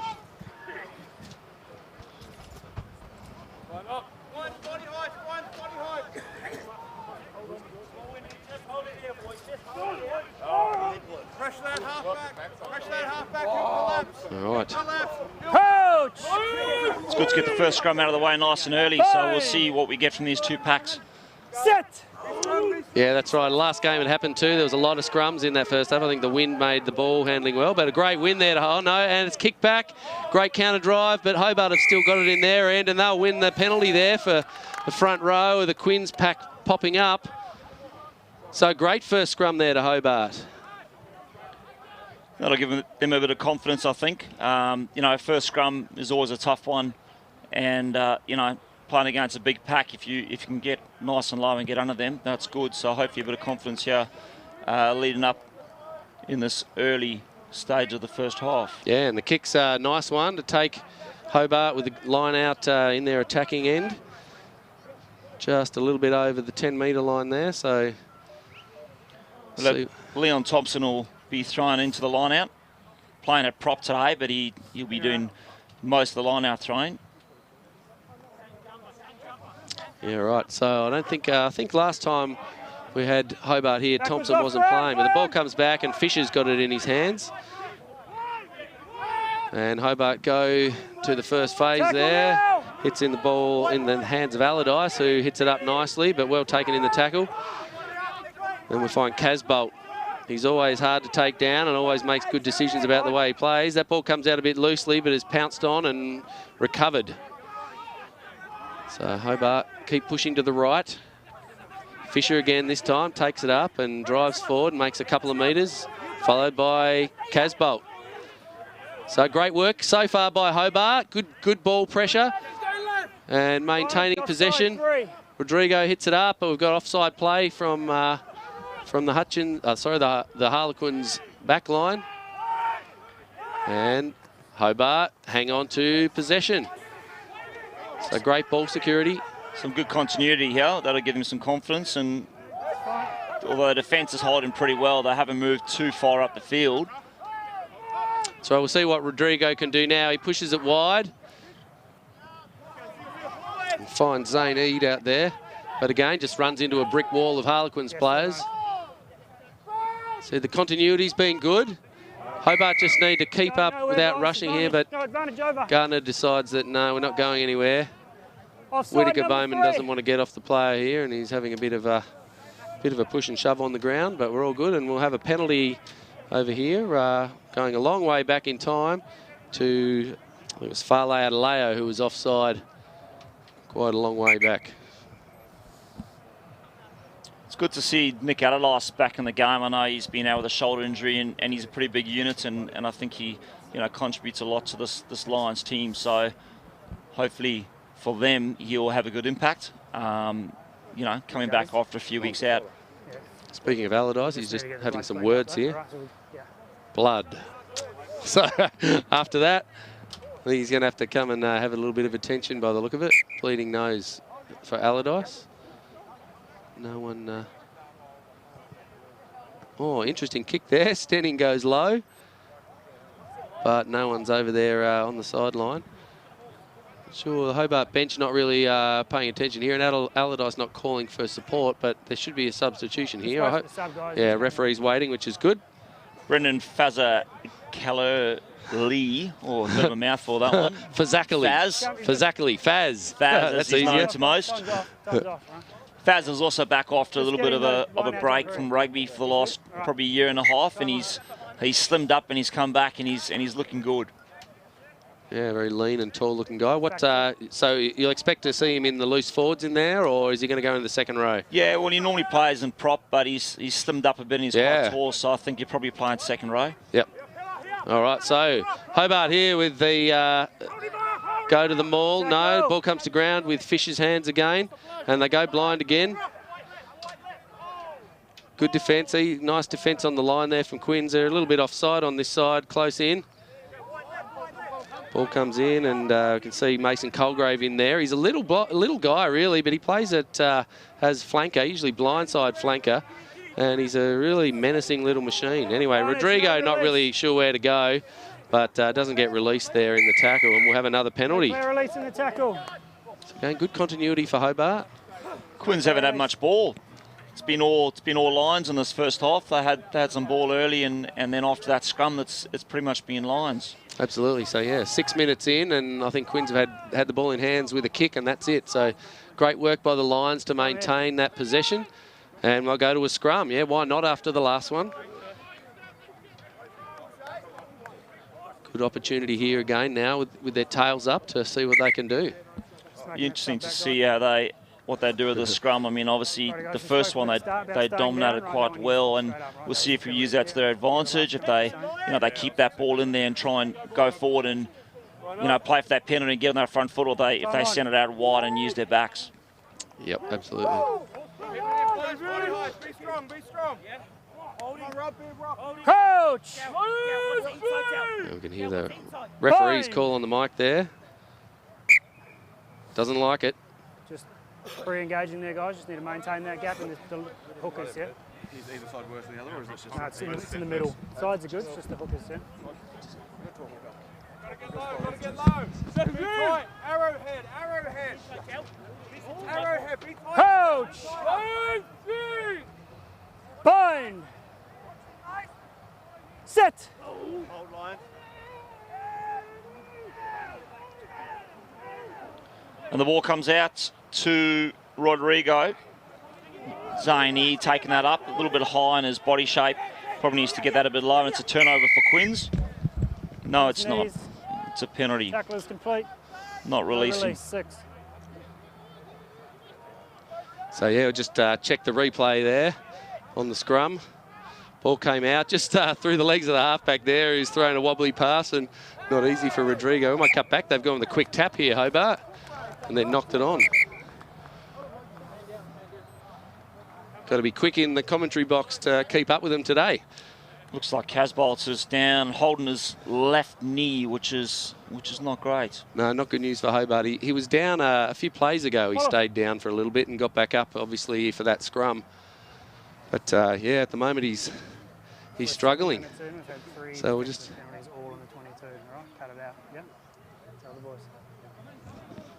So you can hear it right there.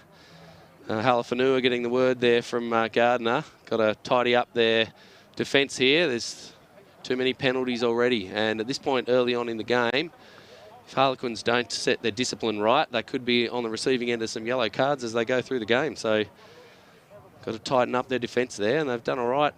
And they're further out, but Hobart putting the pressure on.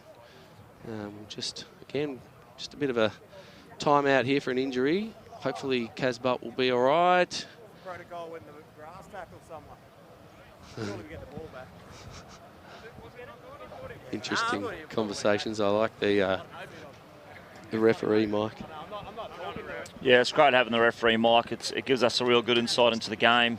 And, you know, what's been said between the referee and the players, often we can speculate from here or, you know, sit in our lounge and try and work out what's going on. But having that insight is really good. Yeah, it's great for spectators and great for watching it. And even here being able to understand what's happening, you know, rather than, as you say, rather than just speculating about what they're saying is exceptional. So, yeah, we've really got to thank the officials for allowing us to, you know, put them on the spot too, because it really puts them under the pump. Everything they say now can be held against them. That's it. But I think, you know, Gardner's got a great relationship with the players, and, you know, he doesn't referee with any emotion in what he's doing. He's applying the laws, and he'll answer honestly and talk to people, you know, based on what's going on. And we just saw Ken Holloway as well with an awesome relationship with the players, such that, you know, there's no angst towards the referee, and everyone's treating everyone with respect on the field, which is really what the game's all about. Yeah, it's really good. I think, you know, when the players and the referees can have good relationships, it makes it a lot easier in terms of their reffing, and when they're on the field in terms of understanding, they can speak. You know, when they speak, the players can, you know, take that on board, and they understand how each other work and how each other tick, which makes things a lot easier. Yeah, and just the nature of the way that the players are speaking to the referees in this game so far, you know, you can catch it a little bit on that mic. And in the previous game too, was all with respect. It was, you know, if there's a question, it's not, you know, it's not actually suggesting that the referee's wrong. They're actually asking for clarification, and that's really good for the game. Yeah, agreed. And you can hear the clapping of the players there. Unfortunately, Casbolt's no good to go ahead, and that's going to be challenging for Hobart, losing their captain so early on. I don't know, maybe some magic water or some special cream might help him out, and we might see him come back on later. But yeah, fingers crossed that he's okay, and if he's off for the rest of the game, that it doesn't keep him out of the game for any more weeks. Yeah, it did look like he was clutching at the outside of that knee. So, you know, hopefully he hasn't done too much damage there, and potentially he'll be back in a week or two. Well, next week's bye, so that's a good thing, I think, for everyone too, with the long weekend coming up. Well, it's only a bye for most clubs. We've got Burnie and Taroona playing up north for Burnie's 60th anniversary gala weekend. Set! All right, so Harlequins with the scrum. They set a lot better this time. Holofanua takes it, dummies, and goes for a big run, the big fella. What a tackle there by Stenning coming in from fullback. The only guy who wanted to have a piece of Holofanua, who'd be twice his size.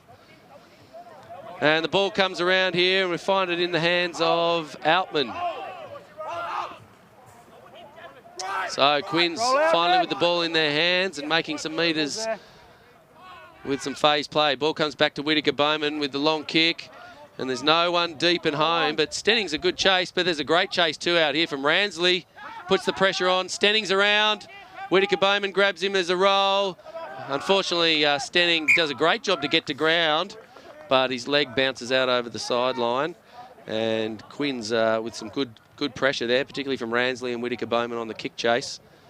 drive Ransley over the sideline. Yeah, definitely. Quins, the first time they've already had an opportunity, they've made the most of it. They made some real good meters up the field and put themselves into a good position. Yeah, so what have they got in attack now? Ball misses Colgrave at the top of the line out. Fisher chases. And the ball comes down. Quins have got it in their hands. So now, lost there in the tackle. Lost there by Talvelli, who couldn't hang on.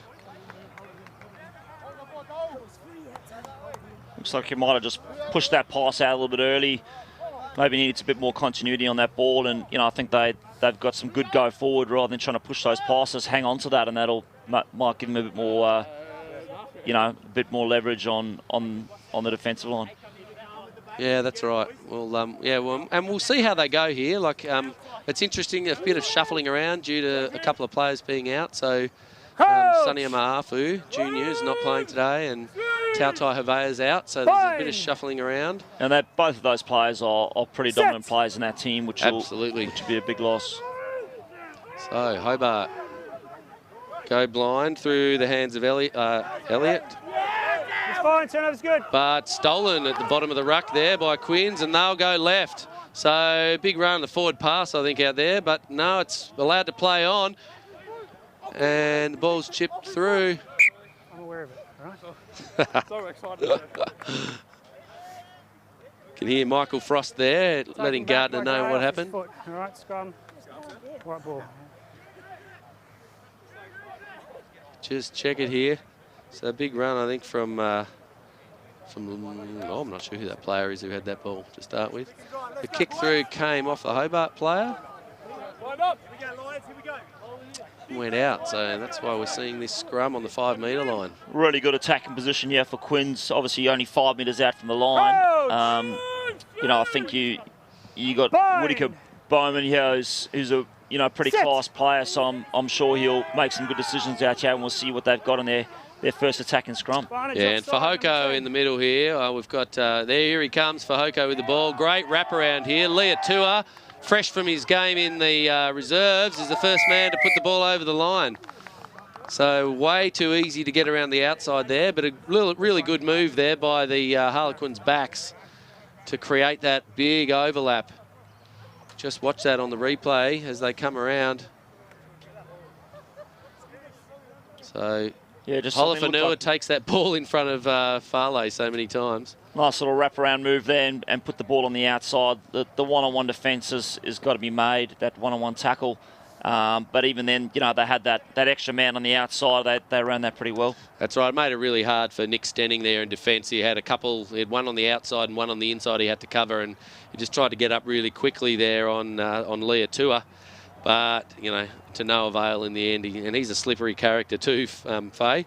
So, yes, Quins with the first points after Hobart really having the majority of the possession.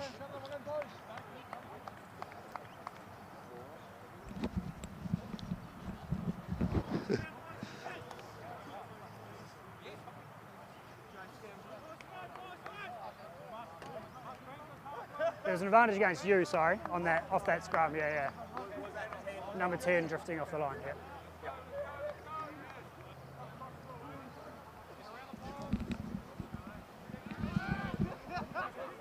Right, let's go.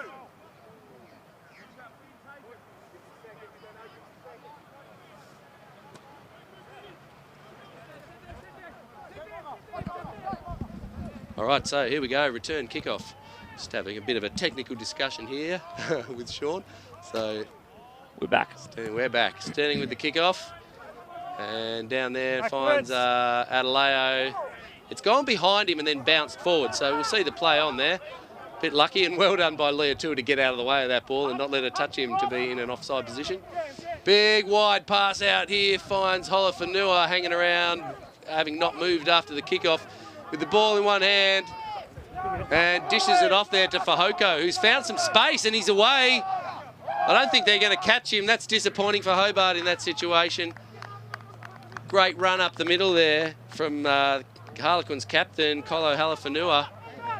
Ball in one hand and we're awarding the try. Hutchins's got some good hands. He obviously moves that ball around a bit, and with the size of him, he's, you know, I think a lot of people hold off him thinking that when he gets the contact, he's going to make those passes, but he's pretty smart in the way that he holds that ball and moves his hands around and makes some good meters. That's right. He's got really good ball skills, and we see him at the back of the scrum taking the ball a lot, you know, and running it, and or just taking it and passing it like we saw earlier in that previous try. So. And he's got some wheels for a big man. He sure does. Let's see Nick Stenning take him in a good front-on tackle earlier, and you know, Stenning actually really put the pressure on then to come in and get him too, but not able to shut him down, and he was able to get the pass off there.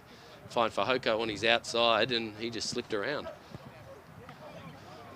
And the kick's gone left again, so 2 in a row from a similar position. Looks like he's just stabbing at that a little bit on those kicks. It'd be nice to see him put his head over the ball a bit more, and a nice follow through. It might get a bit straighter. Yeah, it's a concentration thing, really, isn't it? He's just yeah. When you're so close, it's pretty easy to be complacent. Go, oh, this is an easy kick, but the wind is obviously playing a part there. We saw that the ball bend away from the posts, so he's going to have to give it a bit better strike in his future opportunities. And the wind really is picking up now. It's quite blustery out there, so. Big advantage to Hobart, I would say, with that wind blowing from right to left. Yeah, and I think that last kickoff we saw that Quins didn't actually kick that ball. They decided to run that ball instead, and I think obviously with the wind blowing and pushing so hard that they decided to have a real good crack from their own line, and it paid off for them. Yeah, unfortunately the kick there, the long kick for the corner hasn't paid off for Hobart, because although... Start again. He's jumped from inside the field, caught the ball, landed outside the field. So he's taken the ball out? All right, so good call there. We can hear the discussion there between the officials, and it was deemed that the player catching that ball was in the field when he first caught the ball, and then he landed out of play, which means that he's taken it out, and Hobart, the long kick has paid off because they've got the line out, taken out by 5 metres out. The ball hadn't crossed the plane, he took it out. So great work down there. Good to be, and great to be able to hear that that decision there from our officials. Yeah, definitely. All right, Hobart with a real opportunity now at 10-0 down. So that Elliott with the tap down, and scrappy ball here, and it might be turned over too, and it has been. Never on the ball. Never on the ball.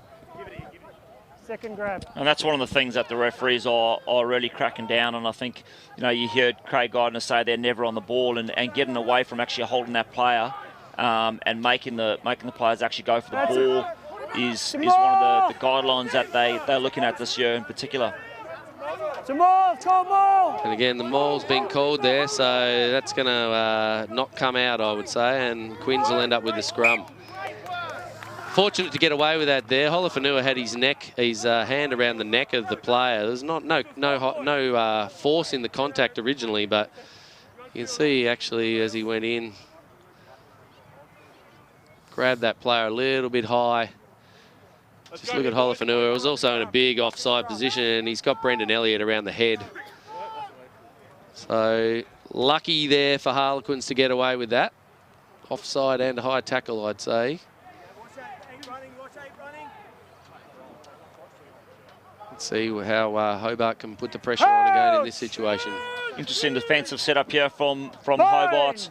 Yeah. Oh, not from Hobart, should I say, Lions. They've got their winger pushed up on the blind side, expecting that they're probably going to run this ball out, and only got their fullback or Stenning left back. Yeah, good pressure there from Elliott on Holofanua at the back there. Whitaker Bowman wasn't standing in a deep position, looking like he was going for a kick, so kind of probably was a pretty good option there from Hobart to actually counter that in the way they set up their defence too. And it's a counter ruck here by the looks of it from Lions. I don't know if they've turned it over or not, if Hobart have got that ball held up. So great work there from the Lions. Quinn's not happy. You can see the questions on their faces and on their gestures. Guys, I can't see what's going on. Red in position, scrum red. So Brendan Elliott ended up with that ball in there somehow. Excuse the language there from whoever's on the field. Referee Mike, so have a quick look. Yeah, it looks like Pressure just there. a counter ruck and getting straight over that ball and then picking it up. Unfortunately, Yeah, as well the done. referee said, he can't see what's going on there. So Red had possession, so he'll give them the feed. So well done, Brendan Elliott. Set. Okay, not happy with that one. Oi. There's a lot of excitement and a lot of testosterone amongst those 16 players down there, Sean. You spent many times in amongst those. I was just about to say, there's the reason I don't play in the scrum. Certainly, I've been the same. I spent a few years hanging off the edge of it, but that's as close as we need to go. That's right. Way too much going on in there for me. And ball's just kept in. Farley's got to get back, and he does. Well done. Comes to Rodrigo. And he gives it off to Eade, who makes some good contact. But he's holding on there, I reckon. Yeah. Whittaker Bowman.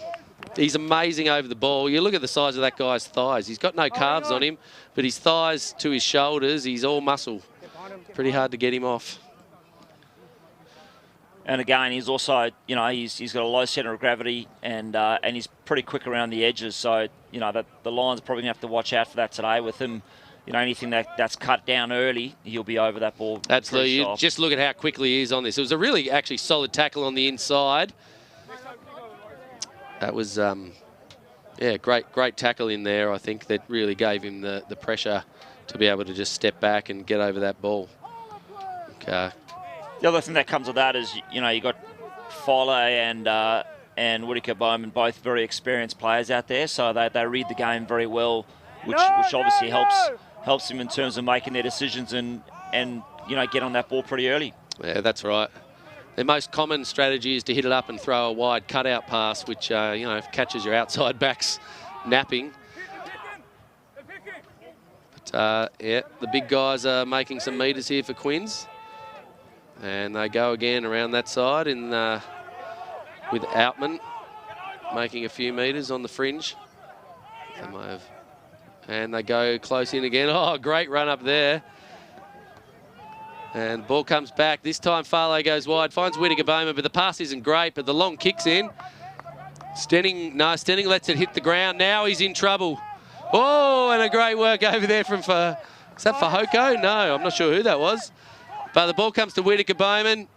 Eade grabs him around the ankles eventually with a good defensive ball. And now it comes to Ransley, centre field. Outman will step over it. Adelaide, oh, ball gets rolled out. Knock on here, no advantage. Yeah, Number 14 not in the contest.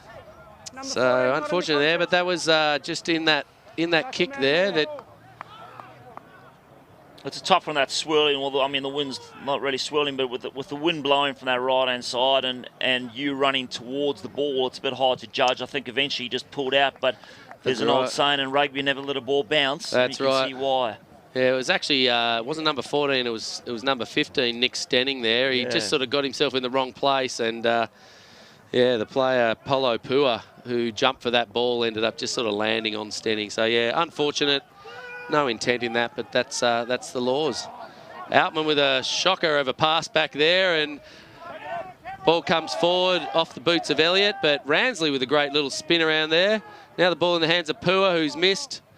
He goes wide and finds the winger on the far side, who's got some space in front of him. But what a great tackle. Stenning, what a great defensive effort there to get across and take the winger out. Yeah, Stenning's one of those gentlemen that loves to make his tackles. I know I coached him as a schoolboy at Hutchins, and even when he was a youngster, he loves to get in that contact zone and make those one-on-ones. So having him at the back there, particularly with a few, you know, missed tackles in the front line, it's great when you've got a fullback that's not scared to get involved. That's right, though.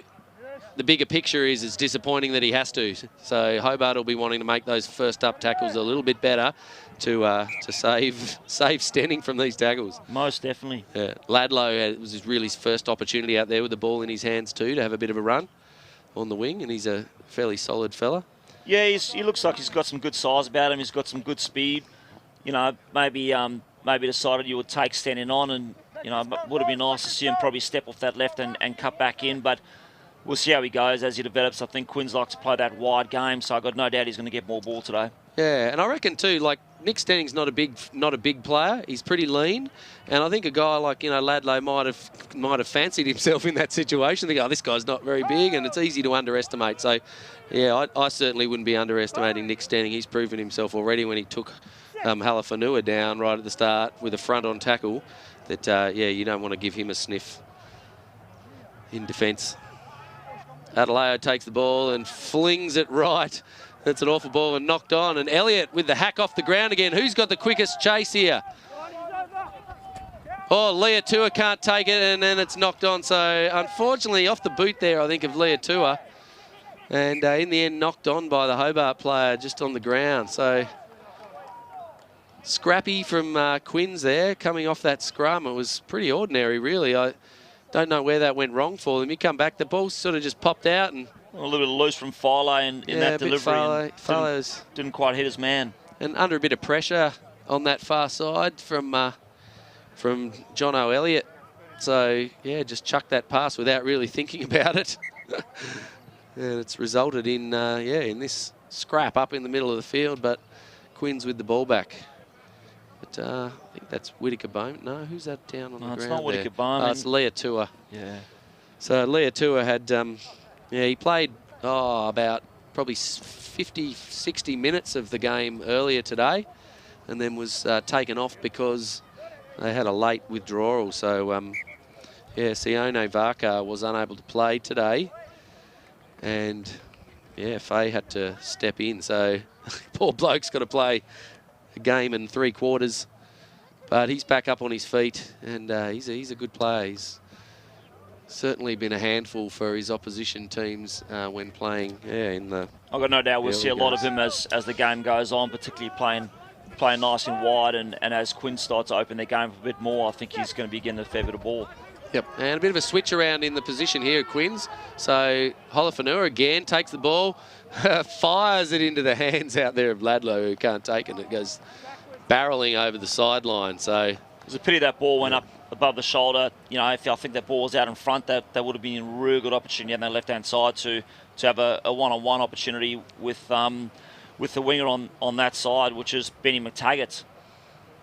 Yeah, that's right. And really Ladlow was hammering onto that ball. He was hitting that at pace. So if he had got that, he would have been pretty sure to get past the gain line on the scrum. Ball comes down nicely there in the line out there to Hobart.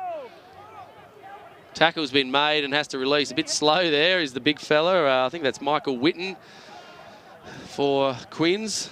And a scrappy ruck, but the ball now comes, and Hobart go for the next phase with the pick and drive, and another pick and drive there. And we'll keep going. So Duckett with the ball there that time. Ball comes to Rodrigo. He's just a bit of the step sideways isn't helping the players outside him there from Rodrigo, and all over that there too. Talvelli's very strong over the ball. Quick tap happens, and Halafanua gives it back to Talvelli. Eventually taken down, and the cavalry arrives, but stolen there by Hobart, and that'll be turned over. Whittaker Bowman drops way back into the pocket, so does Leatua. The kick's good because it avoids him and lands in between. That's a big roost down the field. Great kick. Who made that? Did you that just was see Stenning, who kicked yeah, that? left foot of Stenning. Yeah, just right. Put that down to the corner. And Far I think he out. had the wind at his back as well. He sure did. Down towards that edge, which is probably the area that they'll work a lot of. I think if you've seen this first half, they've mainly spent on that right-hand side of the field. It's a cracker of a kick. Yeah, down that corner. Just see it on the replay here. Standing with the ball just back there in the pocket. Bam! And he's kicked it 30, 40... That's gone about 55 metres and then rolled out and made about 70 for them. So really good vision there from Stenning to get that down there. And Quins go with the short line out to the front and are taken over. So great work, Hobart. You can see there. Lloyd Heather with the clap in the middle of our picture. He's happy with it. Like to see him with the ball and having a bit of a hit up.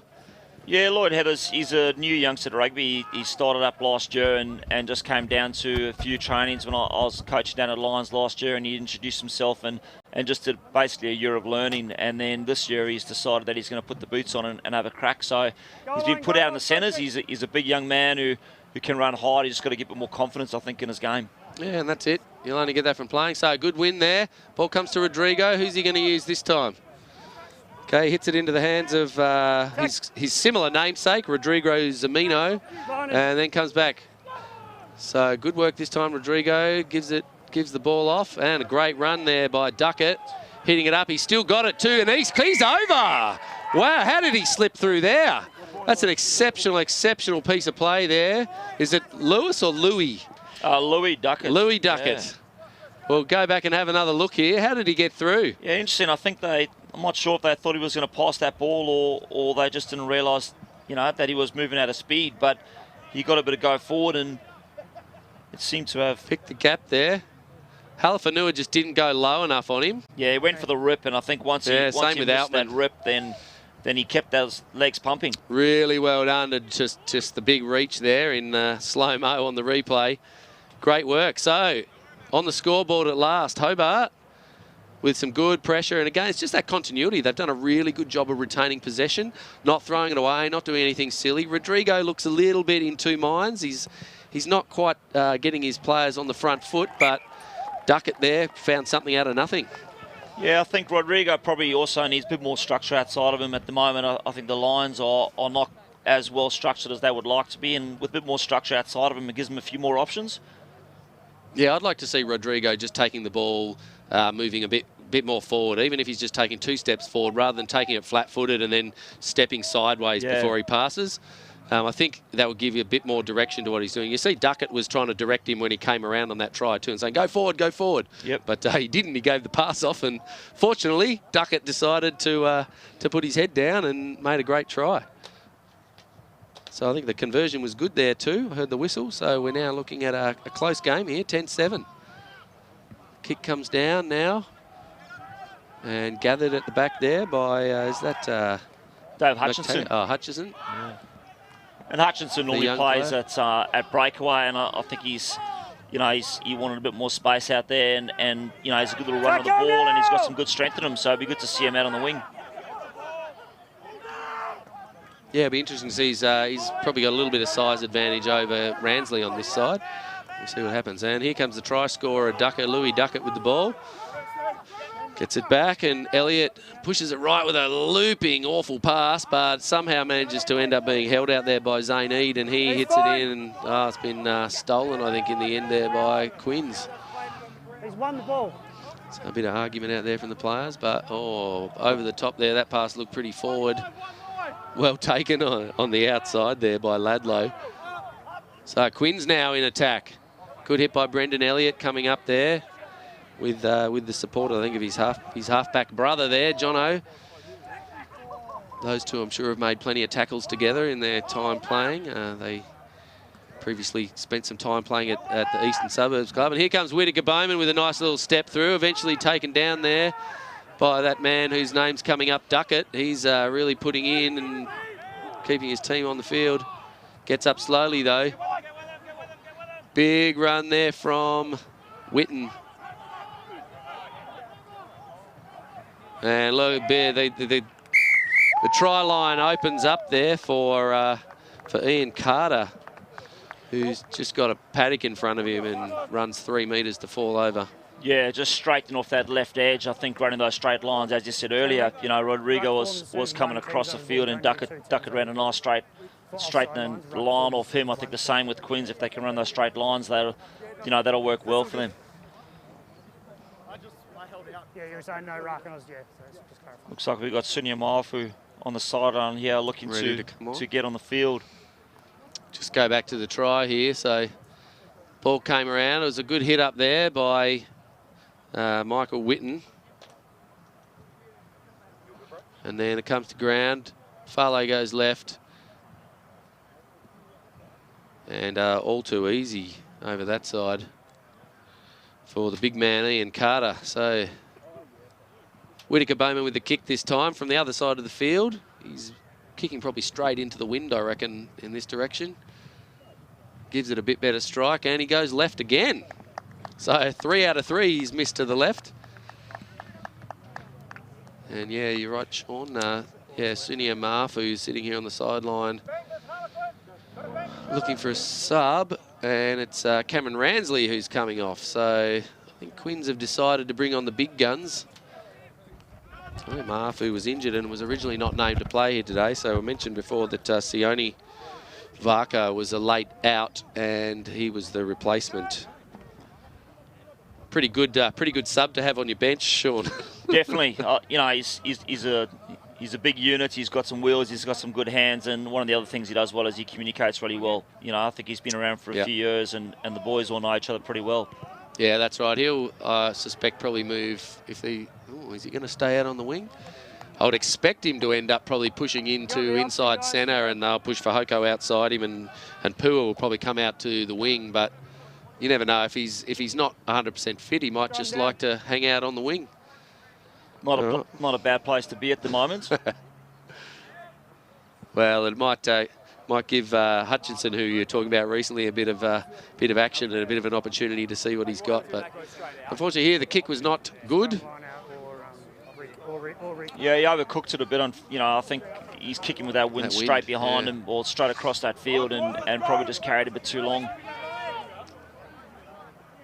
And back into it, so plenty of scrum action. It's been a good, clean game so far. Pretty free-flowing. Not too many penalties after a bit of ill discipline early on in a deep defensive position from Quins. But now they're away. So Halafanua picks it up, gives it to Adeleo. Whitaker Bowman on his outside, hangs onto it. Ma'afu, there's that man. I'm not sure where his opposition winger is. He had to come in and make a tackle. And the interesting chip to the middle of the field. It lands in the hands of Talvelli, and he's over. What a try. You wouldn't believe it. You would not believe it. Let's go back and watch that again. Little pop pass backwards there. Great work from Whitaker Bowman here to hang on to that. Hutchinson's up attacking there. He needed to stay out. Really needed to stay out. And it's that Callum Kraut's out there now too on the field. So subs again. But that awful bounce. What a stupid shaped ball we used for this game. And number 6 there, Colin Yasi Talvelli, couldn't believe it. Yeah, like you say, it's tough for that win, but you know, I think you got to make every effort to catch that ball on the full, because as you can see, it was only just in front of him, and the ball can bounce anyway. Absolutely, I mention that pretty regularly when that ball hits the ground. Players have got to stop it. You got to commit. Happened earlier as well, in that situation where Stenning let the ball hit the ground. You've got to compete before it hits the ground. So, well, it looks like Krauts is on for Lloyd. They made that change. Must have been off the previous try. So Krauts is in the centres, and Lloydie Heather has come off. So yeah, I'm not sure whether that's a strategic substitution. We know Callum's pretty experienced out there, and he's a good defender, and that might have been a bit of response to seeing Sonny Amafu out there. So okay, Stenning with the kick. His last two have gone very long and deep. He's done a better shot of this one. Finds out Leo, who gives it off to the big fella, the captain, who's been plenty busy. Colgrave with the ball now. As the rain comes down and just started to Hobart. Started to come down. The rain is going to make the game a bit more slippery, unfortunately. Yeah. I like the description there from Gardner, the squeeze ball, just the player at the ruck securing that ball and trapping it whilst being off his feet. So yeah, the squeeze ball, laying the egg is another way of You'll calling see it here. So Colgrave takes the ball in this play and just lays on top of it. Here it is, on top of it, keeps it in there before pushing it back. He needs to push that back quicker if he's going to be in that position. So Hobart, bit of luck there again, but good pressure at the breakdown. There's Leah Tua having a bit of tension to the hammies. I feel his pain. Now the line out throw here. Who did you say? Who's the player throwing into the line out? It's not Ducker. Leon Thompson. Oh, Leon Thompson. There's a big high tackle there. I'm not sure if that's. Not sure if it's too high. Taken over, and Hobart will have another go. So it's windy and wet now. It's going to make conditions tough. And Probably only got a minute or two to go. We're going... Still 2 minutes. There you go, 3 or 2 minutes. We had a very long sort of bit of time off before. And Outman gets up with a big tap there. But oh, no, they don't want it. Ladlow doesn't want it. It's been won by Hobart. Not sure what's happened down there. Like to hear what the referee has to say. Head collision. Yeah, it looked like Elliott was going for that ball, trying to dive in it, and Whittaker Bowman was also trying to dive in at the same time, and he might have come through with the knees accidentally. Right, so it's going to be a penalty against you, just for impact on the head, right? Playing man on the ground. Yep. Back 10, back 10. Bit of bad luck in a way to Jono. I think he was playing for the ball, but again, you know, that's just the nature of the game, and there's a bit of a collision there, and it was his action that caused it, so been penalised. Yeah, I think that, you know, one of the things that the refs have been really good at this year, I think, is, you know, making sure that we look after the player safety, and as we know, it's really important that we look at, you know, the players now and the longevity of them in the years to come. So, you know, player safety should be at the forefront of what we do. Yeah, absolutely. That's really important. And that's Whittaker Bowman down there. So there's a bit of a crunch on the neck, I think. Was he holding his shoulder? Mind has got a bit of a stinger when you get a bang in the neck. Sometimes you've got those nerves that run down into your arm, and probably a bit of a stinger in that right arm. We've got a minute to go in the half, guys. So you can hear the groan. The groan. So Leah too is going to take the kick now. Whittaker Bowman needs a bit of a break. He'd normally be doing this. So good defensive line-out work down there from Quins a couple of times there. Hobart are going to have to just have a rethink about how they manage that, because they've lost quite a few line-outs now, and they've had opportunities in those situations. They really want a bit more structure about the way they go about it. So Frost with the throw in. It's pretty crooked over the top there, but seems to have landed down the middle roughly.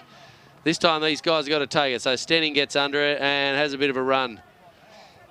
Good effort to tackle from Ladlow, but doesn't hang on to him, and the ball comes back for Hobart. They've got numbers out wide, just too slow, and Allardyce can't hang on.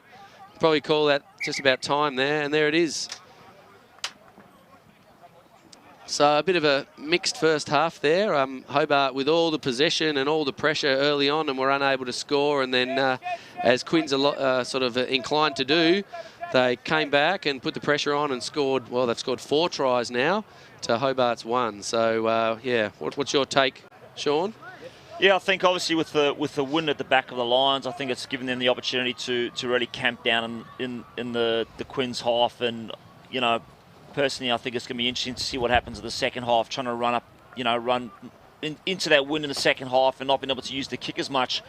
Playing against a big, strong team that's pretty physical is going to be an interesting second half for them, and we'll have to see how they work tactically. I've got no doubt that, you know, Whittaker Bowman, who's a class player, will probably pin the ball down into that far corner and play territory down there. Yeah, absolutely, and yeah, it's going to be really tough for Hobart in this second half.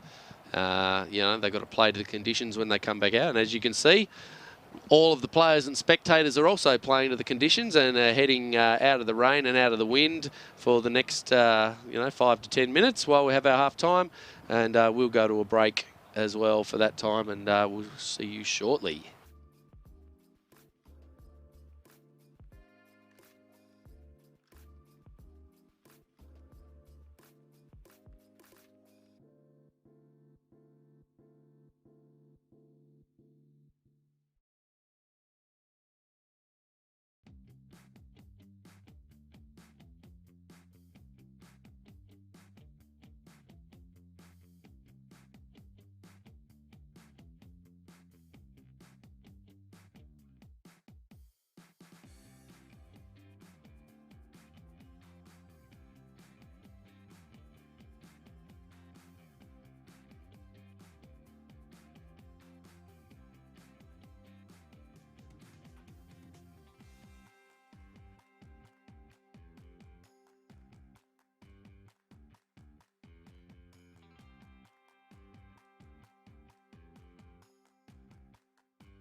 All right, and we're back. So pretty, I was surprised at how quickly they came back out of the sheds there, Sean. I thought they were going to be taking a little bit longer given the rain. And we've also got the lights on, so look at that. We can see clearly all of a sudden. Yeah, I think they probably decided that they'd rather get back out and get the game done with. Fine. Set. Yeah, that's right. Sooner the better. So Quins with a pretty solid lead here. And now with the wind at their back. Ball comes around in the hands of Adeleo. Good contest at the ruck there, but nice easy ball. Talvelli comes into the halfback position. Oh, that's an interesting. We might be trouble. That's Jason Hall. In trouble. Big intentional knockdown there. Not in a dangerous position, but yeah, silly play there from Hall. Just work out who Hall's on for, but yeah, he's obviously come on probably either at halfback or in the centres, I reckon. Yeah, has John O'Elliott. I think I can still see John O'Elliott. Yeah, John O'Elliott's still out there. But he might. I think John O'Elliott's moved in now. He's probably gone into flanker maybe. He's jumping in the line out here, I think, isn't he? Yeah. Yep. Sorry guys, I didn't set.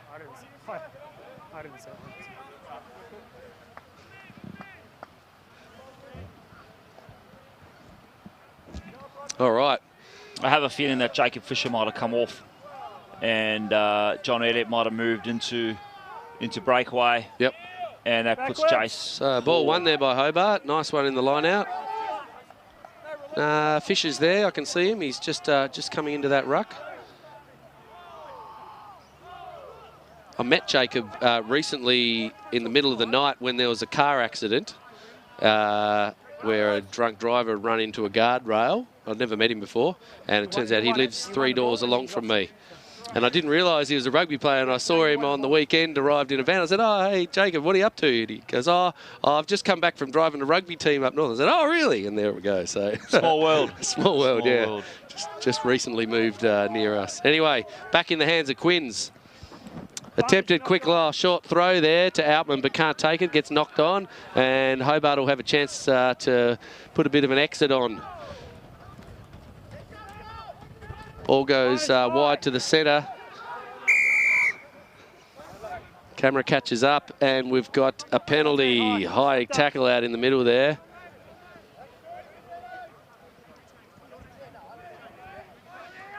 So Stenning, you can see, oh, hello. He might have made a metre on that if he's lucky. Well, he's gone from kicking with the wind at his back towards that corner to kicking straight into it. So I think he probably decided he wouldn't try and chew off too much. But yeah, that's right. I think he's hooked it pretty badly in the end. But yeah, that's right. You can see he's just holding his head down against the wind and against the rain blowing into his face. It's going to be really hard. Look at the flag on the touch judge there. Michael Evans' flag's blowing rapidly. Again, a great line out. So a bit of a turnaround there. Hobart winning their line out. Winning the Quins line out this time. They lost a few on their own throw last time. They really want to get out of here. So there's that man, as you said, Jason Hall coming to halfback, and Mafu can't catch the kick. Bit of a tap there, not real happy, but yeah, he would be pretty unhappy with that. You know, I think it'd be a good opportunity for him to take that ball and wind himself up and have a real crack at the opposition. I think he enjoys that contact zone, so absolutely he'll be disappointed with that. Yeah, and it was a good option from Hall. The kick didn't quite, he probably would have hoped for that to be going out, but it worked out all right in the end.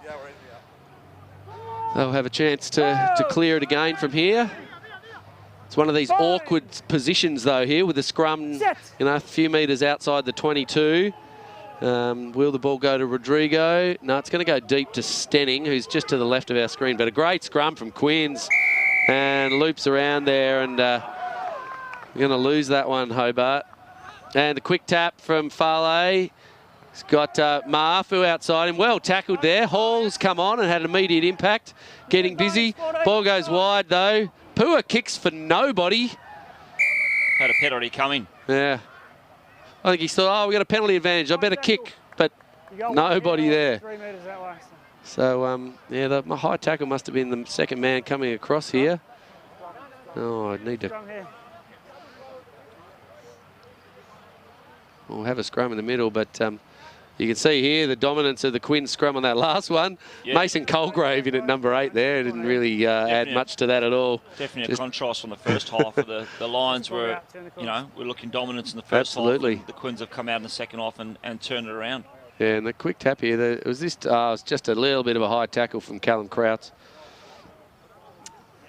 And that's going to give Quins a really good opportunity here. And again, shuffling their positions. You've got number 8 there of Polo Pua on this side. On the other side, you got Bowman with Fahoko outside him, and Sonny Amafu's on the other side of this side. What a fearsome 4. Could go anywhere. You watch, Halafanua will take it himself. Just on the spot, that one guy. Just a reset.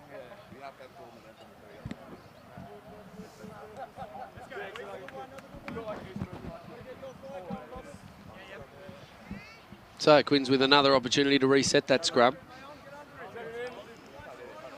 Interesting, the last one, Colgrave went into number 8.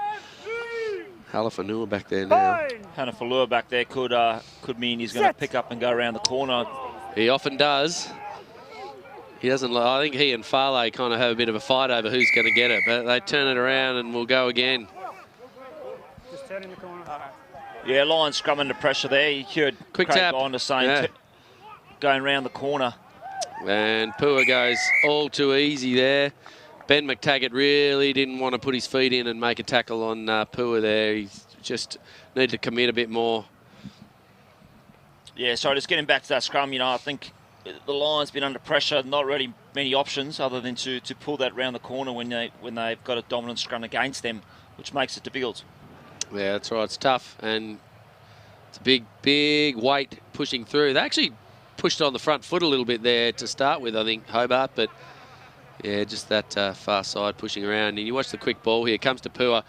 McTaggart really just needed to get his feet in much closer here. He just didn't really commit. It's that lateral movement where he stopped instead of shuffling back and putting his body in front. And I don't know. I'm not sure I'd really want to put my body in front of him either, but... Yeah, we call that stuck in the mud. Or at least I do when we're coaching, when you put yourself and you just sort of spread your legs and you don't really have any power in any direction. Like you say, trying to get that foot a bit closer to make that contact, and that's a much better strike from Quins. Yeah, nice kick. So pushing ahead there even further.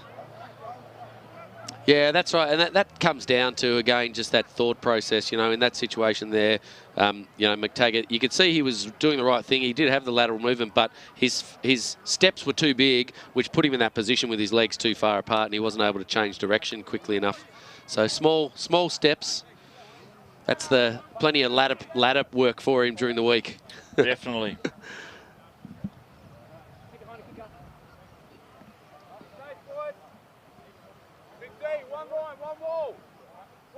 So looking along the sidelines, there's about half a dozen Harlequin supporters on my left and nobody on the right other than the benches. All right, kick comes down. Taken down there by Pua, who gives it off to Tauvelli, but that's forward. And that's just is all it needs. So Hobart with an attacking opportunity here. I suspect they'll be hard to come by this half with the weather. Yeah, I think so. We looked at that last scrum where they unfortunately got shown up a bit by the Quins side, and now they got their own ball. It'll be interesting to see what Quins do if they go for the big shove and try and spoil it, or if they hold tight and let their defensive line do the work. A lot of chatter happening out there. Coach! Bone! Well, the looks for the Lions get this ball. I think they might be running a bit of a blocker play here, the way they've lined up, but we'll see how we go. And ball comes to the back. Oh, and they put the extra push on. Didn't really work, though, there, unfortunately. Zamino sort of fumbled at the end there, but we've got an advantage. Oh, look, going off our feet there. There'll be another penalty, surely. Knock on here, guys, in the tackle by White. Oh, very lucky there. Much better scrum there by the Lions, and, they obviously have worked out what they need to get done. Yeah, it was a great scrum. The secondary push, they actually didn't need it. The ball came to the back so quickly. They really just needed to actually let that ball come. Because, yeah, Zamino then decided to pick it up and just lost it backwards. But they'll get another go. We'll see if they go again. The psychological battle in the front row here. Hobart now with that push will want to do it again, I think. It's a good platform and a good scrum. Knees down on the ground there. It's the hooker in the middle, I think. Looks like Duckett went to ground. Collapsing 3. Leon Thompson. Your knee went straight to ground. I don't think it was his. I think it was Duckett's knee that actually went to ground. Just can see it happen. That's probably why he's asking. There it is. Yeah. That's probably why he's saying I don't quite understand. That's right. Kick goes down and it's a long one. And there we talked about potentially having that, using that wind step back and kicking that ball nice and deep down to that corner. I think that corner is definitely going to be where the game's been played in the second half. Collapsing the whole. And just another little shout out. The match, the chair you can see in the background there, the little bench with the plaque on it is the Greg Sawyer bench. And today, Taroona and University down at the UTAS match contesting for the Greg Sawyer Shield between those two clubs. So in memorial of Greg, who was a great proponent of rugby in Tasmania, who died definitely. a couple of years ago. Greg did a mountain of work in Tasmania for rugby, and he spent a bit of time at a few different clubs, and he really has been a person over those oh, look through the hands, Brendan Elliott. Great work. Sorry to cut you off there. It was a great pass through the legs from Adelaide, but Brendan Elliott was standing right there in the spot to pick it up.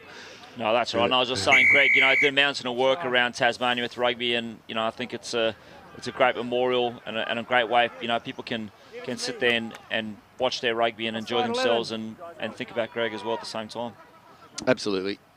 And here we go. So Frost didn't look like he'd got back anywhere near the rest of his team, and they were all just standing there waiting. Zamino comes forward. They tackle a bit of a seatbelt tackle there. Got to be cautious of those over the shoulders. And Hall with a little chip behind, and there's no one back there. Unfortunately, the chasers weren't quite there. Krauts now.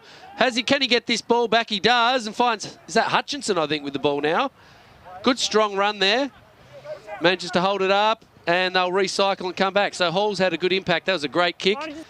Oh, and the slippery ball now. Yeah, good vision by Hall. I think that's one of the things that he probably adds from that breakdown, is that he can kick the box kick from left foot, right foot, and he can work that box kick if needed. Exceptional vision there. There was nobody back there, and the defensive player did get back there, but in the wet was unable to hang it, and it was well picked up by Krauts. Unfortunately for Zachary, they're unable to hang on to that ball. So just got to, I guess those support runners there need to make sure they're a metre closer than they normally would be with this weather, and means their passes are going to be that little bit easier to hang on to. We'll just see Dobson coming on from a Taggart on the wing. So Will Dobson on the right wing for the Lions, wearing number 21 jersey. That's almost, I think, almost our whole bench for Hobart. Maybe Cillier and Watt might still be on the bench. We're pushing close. Fine. Set. So Hobart going back to a previous knock-on from the one we saw. There's that blocker line that we. There it is. That's right. And I much prefer to see Rodrigo moving forward like he was there. That's put them over the line, and you've got guys like Krauts who love to run with the ball in the hands. So it's a really good play. Really good play. They've won that ball through excellent structure. And Brendan Elliott takes a quick tap. Never back 10. What have Hobart got? And yeah, we've got so some foul play happening a little bit here from Queens. And Hobart have their tails up. Elliott goes another quick tap. Not able to make any metres there. Got a release. No, there's a penalty there. That's too slow. That's a third one in a short amount of time. We'll see what comes from that. And good pick and drive around the side there. This is working really well for Hobart. New advantage. We can hear very clearly the calls from the referee. Someone will be going shortly. Yeah. Might even be this one. Captain. Yeah, Quinn's not committing much to that breakdown. You can see that that pick and go around the edges is probably working well with Quinn's not really committing to that breakdown. If you get a bit wider and you use pods, you run the risk of dropping the ball in the wet. So that pick and go around the corner is probably a good tactic to use, particularly, 15, 20 metres out from the line. Yep. And absolutely, and it's pretty obvious and good refereeing there. Gardner's just had a chat with Halafanua and told him, talk to you guys, you've done it again. 3 in a row. I think it was actually 4 in a row with from the first penalty, which was outside the 22. Mark's here, guys. Mark's here. John O'Elliott with the ball. Just what? No, got to wait for the whistle. I'm not blowing the whistle, all right? Not blowing the whistle. And we're away. John O'Elliott decides to go himself and makes quite a few metres. Drives on, but no good on the right-hand side here. We'll go pick and drive. Hobart just need to think carefully about it. That one's a little bit high, but ball still coming. Hall goes wide. Who's he got out there? Defence is... Oh, there's a yellow card. Suni Maafu could be spending a few minutes on the sideline after that. That's not good. We don't like to see that. Yeah, there you can hear in the referee's mic out there. They're already talking about it, but just watch the tackle here. No, could even be a red card. He's just saying direct contact to the head, no mitigating circumstances. It could be a red card for sure. Yep, it's a high tackle, swinging arm.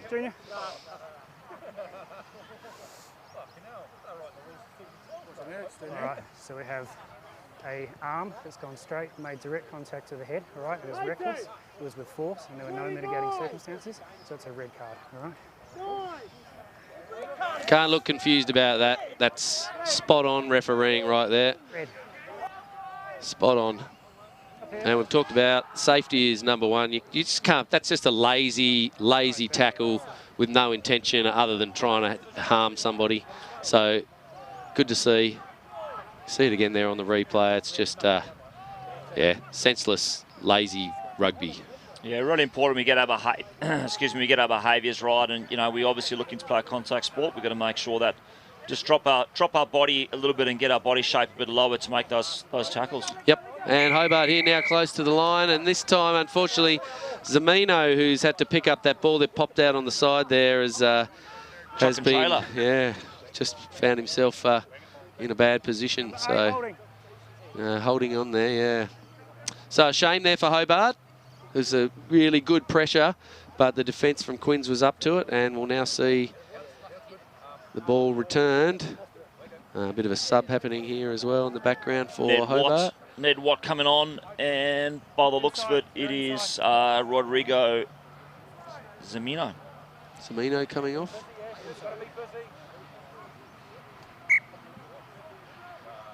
Right, so Hobart here with the ball down in their attacking end. They'll be looking to put some pressure on. They've had a great line-out wins on Harlequins throw. These two teams both starting with H. Are getting my tongue tied. Ashton Reid also just come on. Ashton's a youngster he's only under 18s and he's playing for Quins and having a run in their ones, which is awesome for him to get on and have a crack. Absolutely, he's a great player. I love watching Ashton. He's got really good ball skills. I suggested earlier that he's grown up playing footy, the AFL footy, Australian style, because he's good under a high ball. But he loves to get it. He loves running with the ball in hand. Great running there too from Stenning with the ball in two hands, putting the defence in two minds. So Hobart need to take advantage of the man down, which they're going to have for the rest of the match. Another Looks 20 like or so minutes. Got some advantage there. Craig Grinder got his arm out, so that whether it's a accidental there. I was going to say. And we're going to be someone in the bin. There was a warning given not long ago. So let's hear what Gardner has to say. Said next one's going to go down here. Number 9 slowing it down, no roll. All right. And there it is. So Quinn's down to 13 for the next 10 minutes.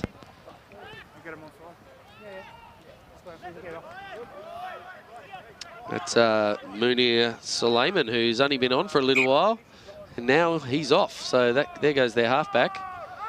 Okay, Elliott with the quick tap. It's been good for them. Nice and getting close now. And Jono Elliott takes the ball again. Duckett this time, try scorer from the first half. He's over too. That's a second. And he is. Great work from Louis Duckett. Well supported there too. You see the drive behind him. It's just a really, really good set of phases here from Hobart. Just sensible in this weather.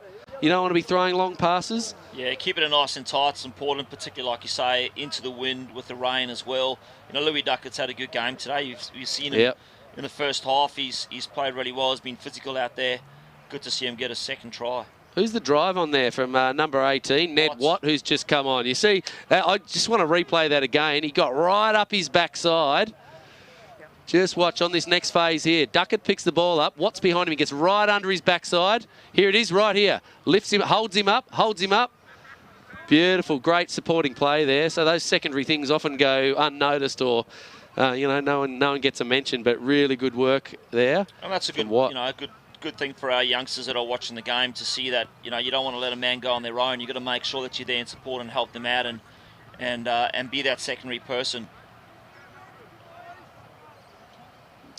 So good work to the Lions there. They're now 2 men up. Quins with 2 players in the bin. We've got Sunia Mafu sent from the field for a for him, high he won't tackle. be returning at all. That's right. He's probably in the sheds now, having a shower. No, he's actually standing here on the sideline. I thought he might have decided to get out of the rain. And we also saw Munir Suleiman get a yellow card.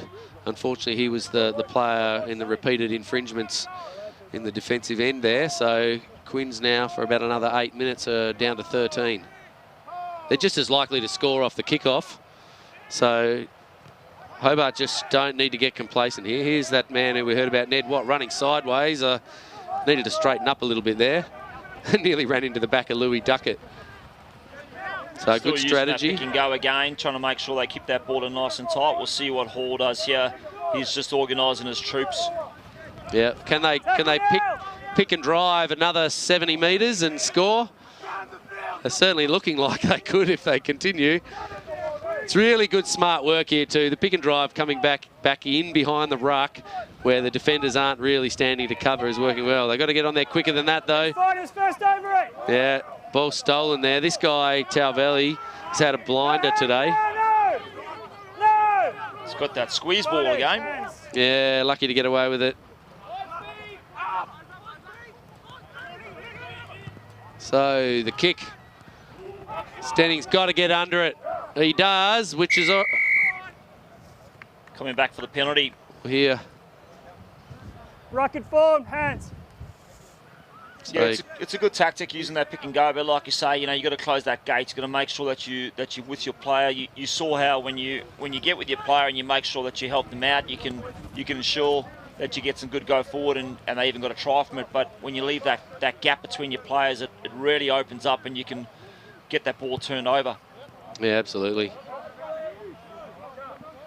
It's just that was that. I think that penalty at that one. Yeah, really the Quins were lucky to get away with that with the squeeze ball on that one, and Hobart reaching in to try and get it.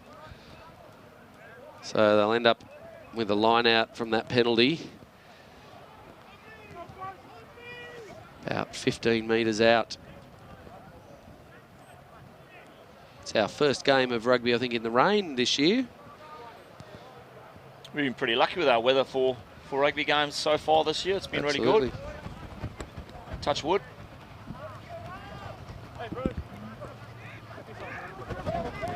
Alafanua with the ball from the knockdown from Outman. Got to roll away in the bottom there. Does what? So that wind is really starting to pick up now. We can feel the vehicle starting to move around a bit as it shakes in this wind. So yeah, better give a bit of a shout out to Ben, our cameraman up on top of the van there, who's luckily he's got a bit of a tent around him, and I think he's probably protected from the wind mostly. Advantage, no roll. But yeah, not going to be that pleasant out there. No roll. No, back here. So Hobart got to be careful now with a few penalties down in this end. Adeleo with the tap and gives it away. Oh, too easy, too easy. Michael Whitten hands it off there to Fale, I think, who drops over. Yeah, I think that first tackle needed to go low. If they had gone low, they could have gone down to ground. But allowing him to stand on the tackle and get that offload really gives them a second opportunity to have another crack at the cherry. Yeah, that's right. And the defenders didn't quite man up in there. It was good work from Adeleo to get around. You just come back and see the quick tap here. Fale takes it back behind the mark. Quick tap, gives it to Whitten, and then follows him. Yeah, the tackle there from Brendan Elliott Hall and initially, Elliott, and then Elliott. Sorry, yeah. Elliott and then Hall, both very high in their contact zone. Yep. It was kind of tricky. I think Elliott needed to go low, but had he have done so, Hall would have sort of been blocked out a little bit. So, yeah, in the end, Elliott just got pushed off, and it was a bit too easy.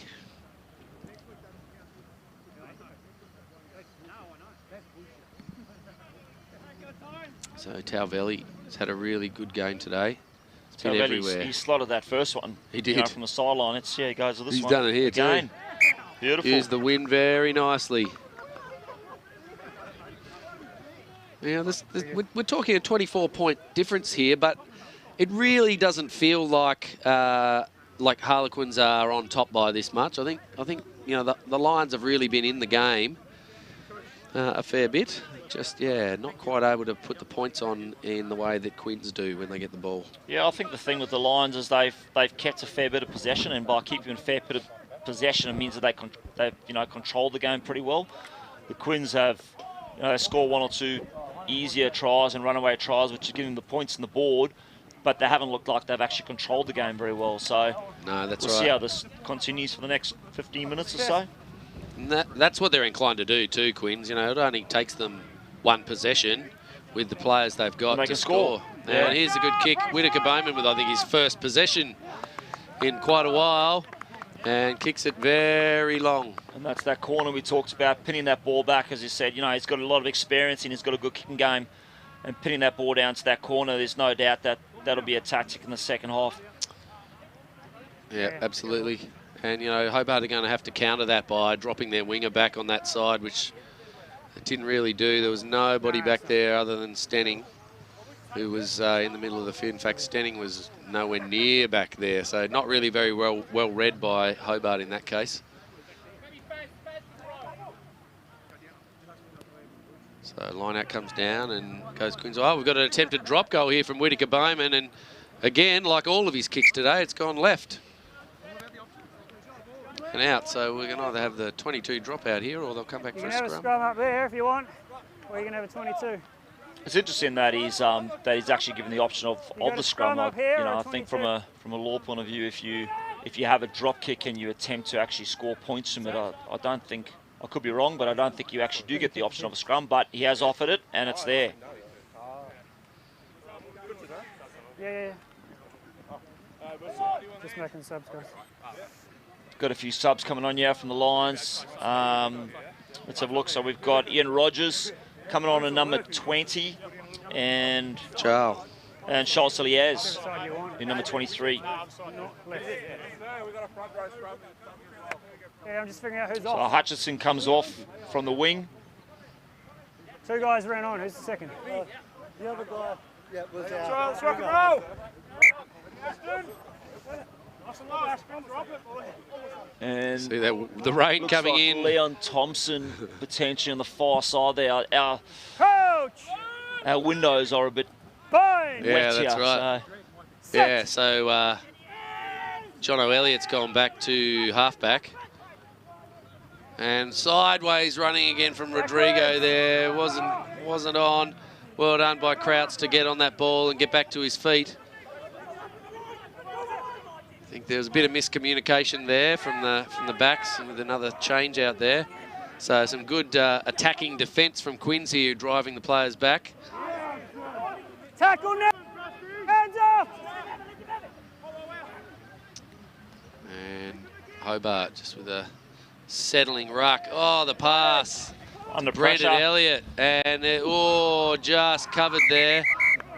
And we've Oh got no, I'm gonna. some injuries there. I think that's Stenning Stenning. and potentially Duckett. Just going to see who's Bit of a behind collision. the, Is it the post Krauts? there.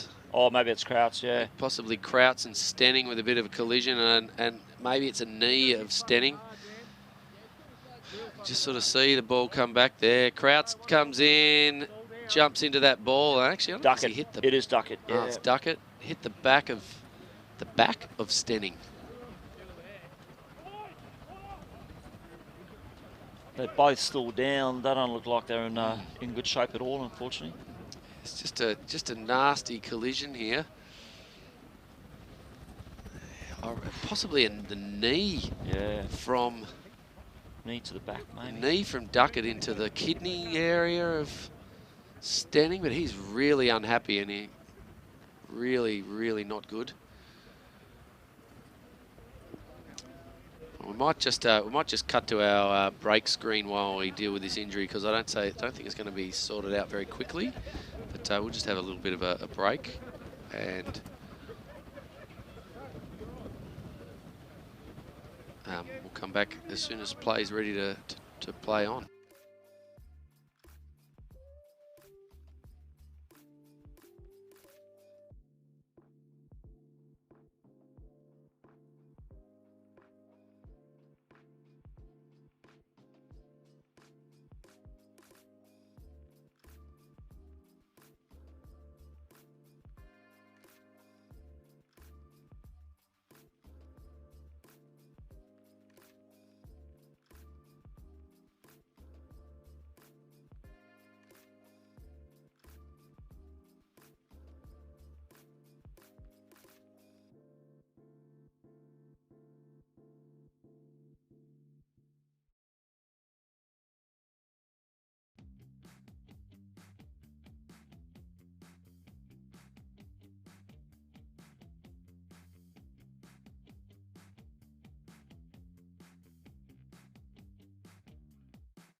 Okay, so good news there is that Nick Stenning he's back on his feet.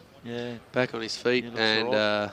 Is he walking off or is he even staying on? He might be staying on. No, he's staying. Yeah, well, it looks like he's staying on. All right, so after Louis Duckett's back up as well. He's jumped into hooker in the scrum, so seems like they're all right. So we were a bit worried about them at one stage there because they hadn't got off the ground for a little while, but they seem to be okay. They're going to soldier on. It might be the fact that they actually don't have any more on the bench to come on the field, and that might be that's part right. of the issue. There is someone for Hobart actually coming off over there, so Thompson maybe coming off. Anyway, the ball's in the hands of Quins, and Whittaker Bowman just fends off Rodrigo going way too high. Again, tackler's just going way too high. Eventually, Hall gets in there and holds the player up. So I've got a ruck in here that the ball's not going to come out. Taken in by Quinn, so they'll have a go. Yeah, Whittaker Bowman did a good job there. I think, you know, he looked up and there were a few players outside of him, but it didn't look like there was much space, so he took it on, and he's a big unit and he's strong and he's got some power, so he tucks it under and they'll be left with a scrum here, and I've got no doubt that they'll attack that line pretty hard, and be interesting to see whether they decide to use that ball and get it nice and wide. We've got the right wing. I can't see who it is, but they are very wide over on that far side. There might even be a cross kick coming along here. Yeah, really wide. Turnover. Well done. Brendan Elliott gets that ball, and the Cavalry are quick to support him. So great work. The Hobart Fords have done a really good job of supporting that. They've certainly won a lot more ball than they've lost. And yeah, the support play has been really there good. By the looks of it from Gordon, I think there might have been a high tackle and one of those pick and goes. Yeah, another one here. That ball they've got to be careful there where they're putting their arms. The Quins defenders staying up high. It's always difficult to work that out when players are leading with their head into your chest, but keeping the player keeping your hands off their head is priority.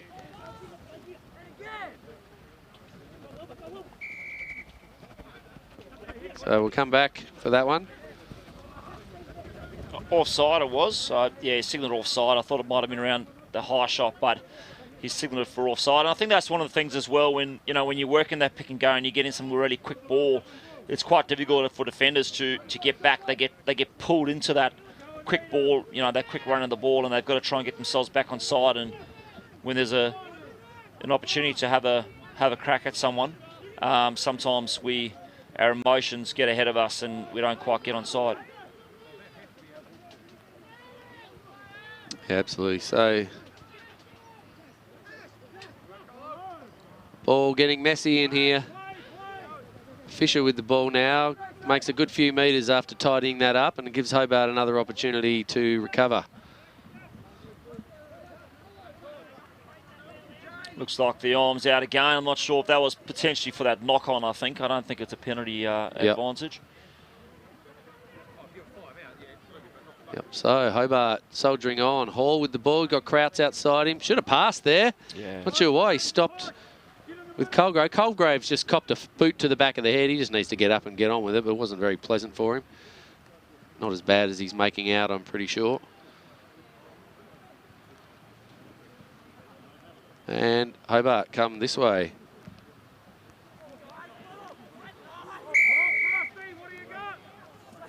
So holding on here. So it's getting a little bit messy and tidy again. I'm pushing into the end of our match here. And just heard the referee say eight minutes to go. And Colo says, yeah, we'll have 3 points here. Well, the way he's kicked the last two, you would think that he's got a pretty good chance of getting this one over. It's not too difficult to kick, but as we know, not every kick is a given, particularly in the wet and in the wind. Right. Yeah, that's right. And the wind's sort of still kind of blowing across a little bit. It's not. It looks a little bit like it on the vision here that it's coming from behind him, but it's probably blowing left to right across the field as well. So it's probably not the easiest of kicks, but I tell you, he's used the wind really nicely on the couple of kicks that he's done, particularly that last one. Just let it hook around. So he'll aim for that again. The bit of the curl from right to left. Oh no, he's gone way too far to the left. So 22 dropout will ensue. Yeah, he definitely looked like he kicked that off the back foot. He was leaning back a fair bit on that. I'm not sure. He needed to get his head over the ball a fair bit more. He slipped over actually as he kicked it too. So unfortunately, I think he just got his left foot in the wrong place. Right, Stenning wants to go long. That's a good kick there. Just gets it behind. No one wants it. So Suleiman doesn't want it. He's back on after the yellow card. Whittaker Bowman with the kick. This man out in front here is offside in front of the kicker. Yep, definitely a penalty. Way offside, probably 7 or 8 metres in front and never retreated. They take that quick. Yeah, another one. So discipline from Quinns there. That was for Hoko, who just never retired behind the kicker on the last when the kick happened. So Brendan Elliott's had a really busy game, really top game from him today. Just taking it up again. I don't know how many carries he's had. You can see he's holding his arm now and coming straight. Nah. Come on, Brendan, get back in there, mate. Yeah, he knows, just got to go. Yeah, he's a war horse. Here he is, Duckett. Duckett's out of the game. He's pumping those legs. Unbelievable. Comes into the hands there of Fisher with a nice drive. He's had a good solid game, has Fisher. Playing from the second row there. That's what you need your player to do. The ball comes, Rodrigo can't hold onto it, but with the fend off there, we keep going. Runs into that man, Talvelli, who's had a blinder, and he's all over that ball too. So we'll go back for the earlier penalty, and yeah, I'm not sure, is it Brendan Elliott who's gone down now? No, Brendan Elliott's he's up. But I'm not too sure. Yeah. Can't see who it is, unfortunately. Well, yeah, it comes back quite a few phases back to that one. It is a Lions player. Just looking at those socks, yeah, definitely looks like a Lions player.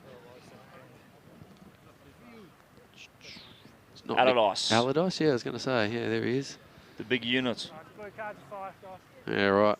So the blue card there, which is a concussion management situation. So obviously some kind of head knock there. Allardyce doesn't look very good walking off there. Definitely looks a bit groggy, yeah. So he'll have some care taken with him over the next week or so, a couple of weeks to get him back into playing.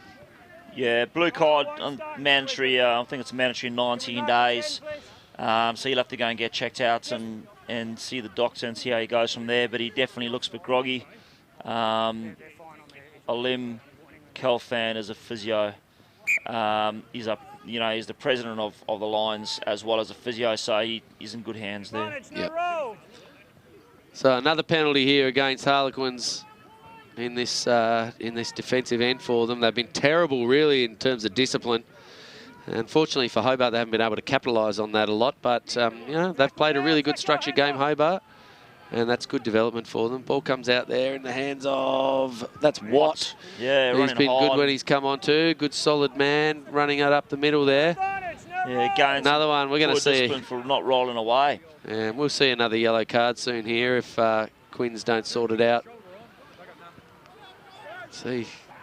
Cameron Ram, is that Colgrave on the ground there holding his face? Potentially got a bang in the face there. Not sure if maybe it was his eye that he's got a finger in the eye maybe. Yeah, it's always tough.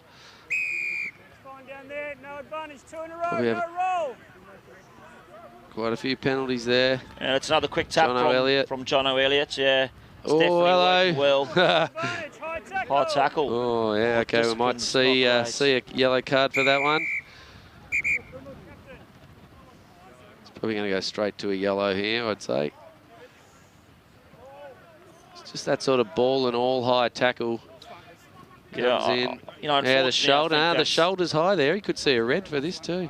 I think that's unfortunately one of the negative things about when the Quins, when they start to lose their discipline. Unfortunately, it doesn't seem to get better. It often gets worse, which is not great. For them as a team, it's really difficult. When you've got a few penalties against you and you've got a card, you really need to capitalise and just go, right, we're going to start fresh, we're going to start again and just slow things down and get back to basics. Yeah, anyway, with a couple of minutes to go, let's see what Hobart have got to offer here. Can they put another 5 points on? Good run there by Elliott. Close to the line. They're over there too. Nice work. Who's come over? And penalty goes the other way. Yeah. So it sounded like not releasing there. I think he might have tried to reach again. Got close, but didn't quite let go of it.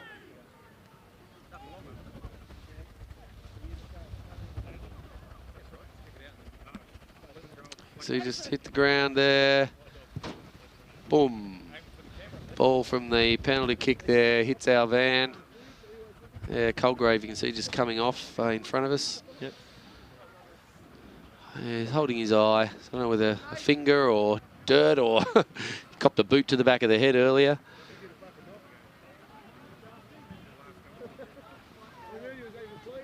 So Quins with the line out.